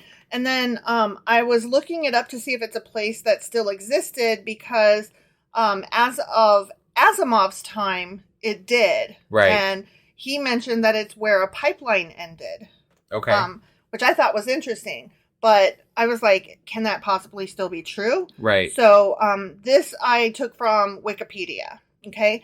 After years of constant arguing between Saudi Arabia and Syria and Lebanon over transit fees, the emergence of oil supertankers and pipeline breakdowns, the section of the line beyond Jordan ceased operation in 1976. So that would have been after the time that Asimov wrote what he wrote about it. Yeah. The remainder of the line between Saudi Arabia and Jordan continued to transport modest amounts of petroleum until 1990. Okay. When the Saudis cut off the pipeline in response to Jordan's support of Iraq during the first Gulf War. Okay. Today, the entire line is unfit for oil transport.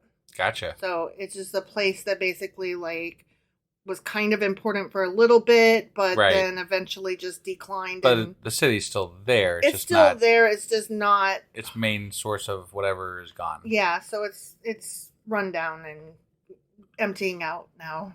Okay. It's going into ghost town mode because they're kind of like here when the GE plant closed. Right. It wasn't GE. It wasn't GE. GM. GM, that's what I meant to say. You know how I get my letters mixed up? Yeah, GM. Yeah. The GM plant closed, and for a while it was like Dayton was going to fall off the map, but then they did a big reconstruction downtown, and they're trying to turn it around and pull it out. Yeah. So, that thing. Right. Okay, so, that's that section. The next section is the Philistines on page 219. Damn Philistines. Bourgeoisie. So, this is what Asimov has to say. Okay. Even under the idealized picture of the conquest as presented in the book of Joshua, there was no denying that sections of Canaan remain unconquered. Yeah, obviously. No shit, right? Yeah. And so from there on, Asimov goes into great detail, boring, okay? About the 5 cities of Philistia, the region that was once known as Canaan and now known as Palestine. Okay. Okay, so that's where we're at. Okay, and he talks about these 5 cities: Ekron, Ashdod, Ashkelon, Gath, and Gaza. It's funny because and this is touching on modern day Israel, but there's still those separate sections of Israel that are still under their Islamic, and they're ruled by Islamic groups, Yeah. And so it's a sore point of it's a point of contention for the peoples that live there. So that's interesting. Yeah. Because you could almost say that it never fully happened. Right. Exactly. So. Exactly. So, those 5 cities. Ready? Yeah. Ekron is now a village named Akir, so it still exists. Okay. Okay. Ashdod was the most powerful in its prime, and it is now the village of Esdod. Okay. Okay. Ashkelon was a seaport, and it is now a desolate site. So it's about done. Got it. Gath, famous for being the home of the city of Goliath. Okay. Okay. Yep. Thoroughly vanished, and its exact site is uncertain. Oh, okay. Yeah, it's done and gone. Got it. And then, of course, Gaza survived the best, and we all know Gaza. The Gaza Strip. Right. Well, that's not a city; that's an area. But but the city of Gaza is in the Gaza Strip. Got it. And it still exists. Right. So, so that's that section. Next comes the tribes on page 222. Okay. So, he had a thing to say, and I'm just going to repeat what he said. Okay. Yeah. Despite the admitted incompleteness of the conquest, the book of Joshua goes on to describe the allotment of land in Canaan to each of the tribes according to the instructions Joshua is recorded as having received from God. Yeah. Almost all the rest of the book of Joshua is given over to a painstaking account of the division of the land. And we discussed later, because we came across where, hey, they didn't exactly conquer all these people. Mm-hmm. We're like, wait, but they... Exactly. What? What's going on? That's why I love that Asimov keeps pointing this out. Right. He's like... Because it's like, no, you guys didn't actually have that land. Yeah, exactly. So he goes on to say, it makes for very dull reading, but it takes the place of a map in modern books. Sure. Which I thought was funny. Yeah. So shout out to East Side Gang. Okay. Which was Reuben, Gad, and the half-tribe of Manasseh. Right. And they were covered the land east of the Jordan. Right. Okay. They received that land. Yep. Okay. And then Asimov breaks down which tribe lived where on the west side of the Jordan. Okay. That's why I just wanted to give a quick shout out to East Side Gang. Sure. Okay. So Asimov says all these tribal boundaries were idealized versions referred back in time from the situation as it existed in the period of the monarchy. Okay. They could not have existed in the form given at the time of the conquest. Ah, yeah. Okay. And he went through each of them, and I started to take notes on each of them, and then I was like, I deleted. Don't really care that much. I deleted it all because do you really care which parts, which tribe was the southernmost, which one was on the coast, which one was northernmost? That's all it was, and I just don't care. Right. So, I gotcha. Apologies if you do care, but I don't. It's in the book. It's in the book. Yeah, you read it. Yeah. Okay. Then he goes on to say that, and I really was glad of this because we've asked about this, the tribe of Levi. Yeah. And did they have land or didn't they? I don't understand, right? He actually addresses this. Okay. The tribe of Levi received no actual land grant. Its central role was that of serving as a priesthood, and for that purpose, it was considered enough that its members be granted a number of towns scattered throughout the various tribal areas. And that was kind of my thought as to what had happened. Right. It was really confusing that they didn't have land, but they were still... I don't think they spelled it out at first. When they were divvying up the land, they're just and then the Levites will live amongst them, right? Yeah. And then, but maybe they did, but I might have missed it or something. But then later on, I did hear at some point in our reading of the Bible that they were getting cities and they would have the pasture land outside of them or whatever. Yeah, but it was confusing because they weren't given land, but they had towns, and I'm like, the towns are on the land. It's still fucking land, yeah. Yeah, so they just weren't given free range land. Right, They were given towns. Right. But that's still fucking land. It is, yeah. So, okay, that's that section. And finally, we finish off with Mount Ephraim on page 224. Okay. Joshua dies at the end of the book of Joshua. Yep. Along with Eleazar, who was the son of Aaron and the nephew of Moses. Got it. Okay, so they die. Okay. And then Asimov says, with the end of the book of Joshua, we can consider Canaan as essentially Israelite territory, even if not completely so. Gotcha. So he's like, they say that they have it, and we will just pretend, even though we all know better. Right. That is what we'll give them the benefit of the doubt. Whatever. Yeah, exactly. Got it. So that concludes the book of Joshua. Okay. Yep.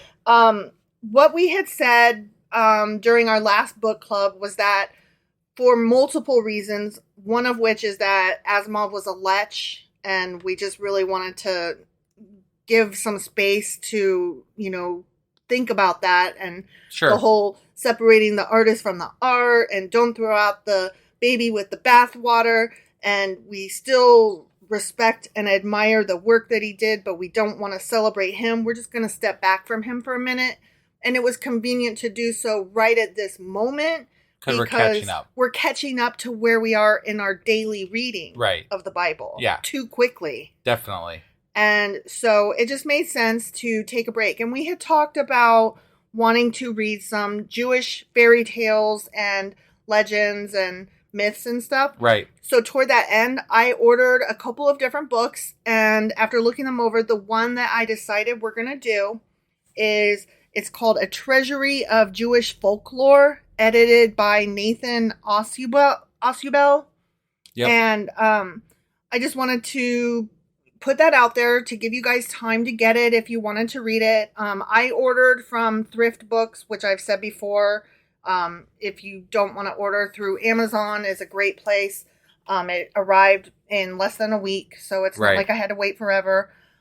When we start the book club next weekend with this book, I'm going to give an introduction to the book so that you will actually have 2 weeks to order this book if you're wanting to read along with us. And just out of curiosity, did you have a chance to look into it? Like, are we going to be doing like an entire story for each one, or what's it look like to you? From what I could tell, they're really short stories. There's a ton of stories in here. So what I was thinking is that I might cover like 5 stories at a time, or they're also broken up into sections, so that won't be hard and fast. Okay. I think I'll take it the way I was doing with Asimov, where sometimes I would take a section and it was large enough that I would break it down into 2 or even 3 different days. Sure. Or, if it's a short section, I might just cover all of it. Okay. So, I read the first one, and it's really cute, and I liked it, and they seem to have, like, a lot of morals or, like, a point to the story that is just really cool. And are they wrapped in, like, biblical things that are going on, or you didn't really notice so much? I only read one, so I'm not going to say that like, represents the entirety of the book. Got it.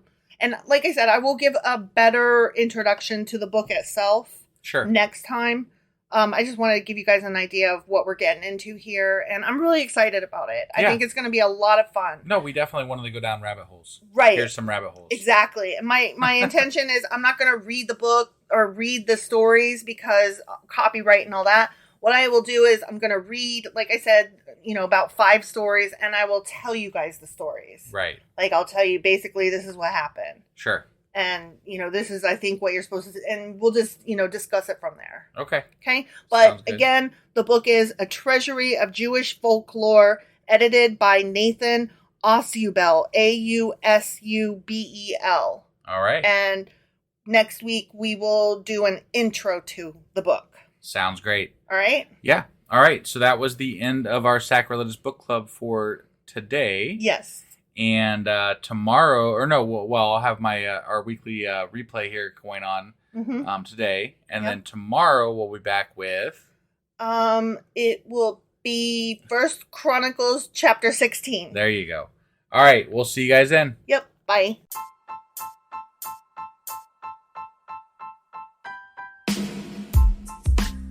Hey, wife, I guess that's the end?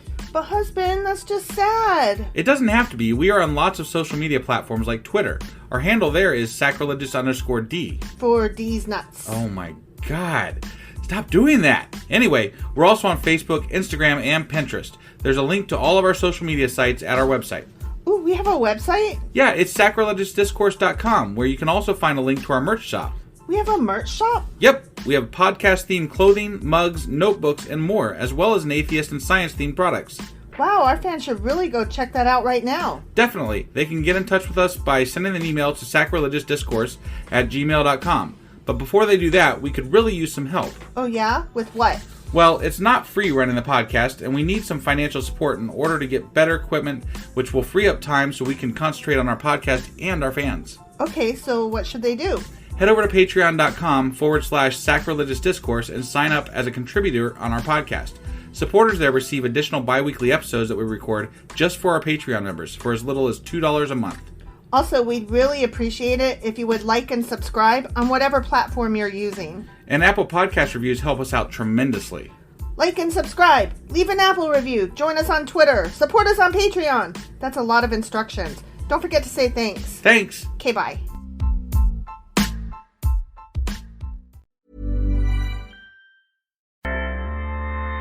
Looking to get into the Halloween spirit?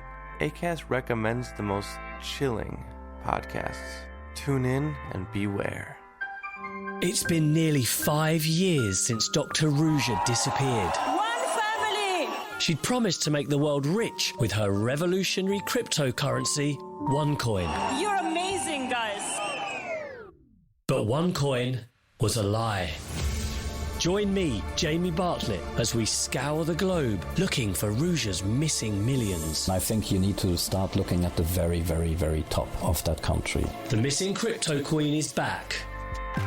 Acast helps creators launch, grow, and monetize their podcasts everywhere. Acast.com.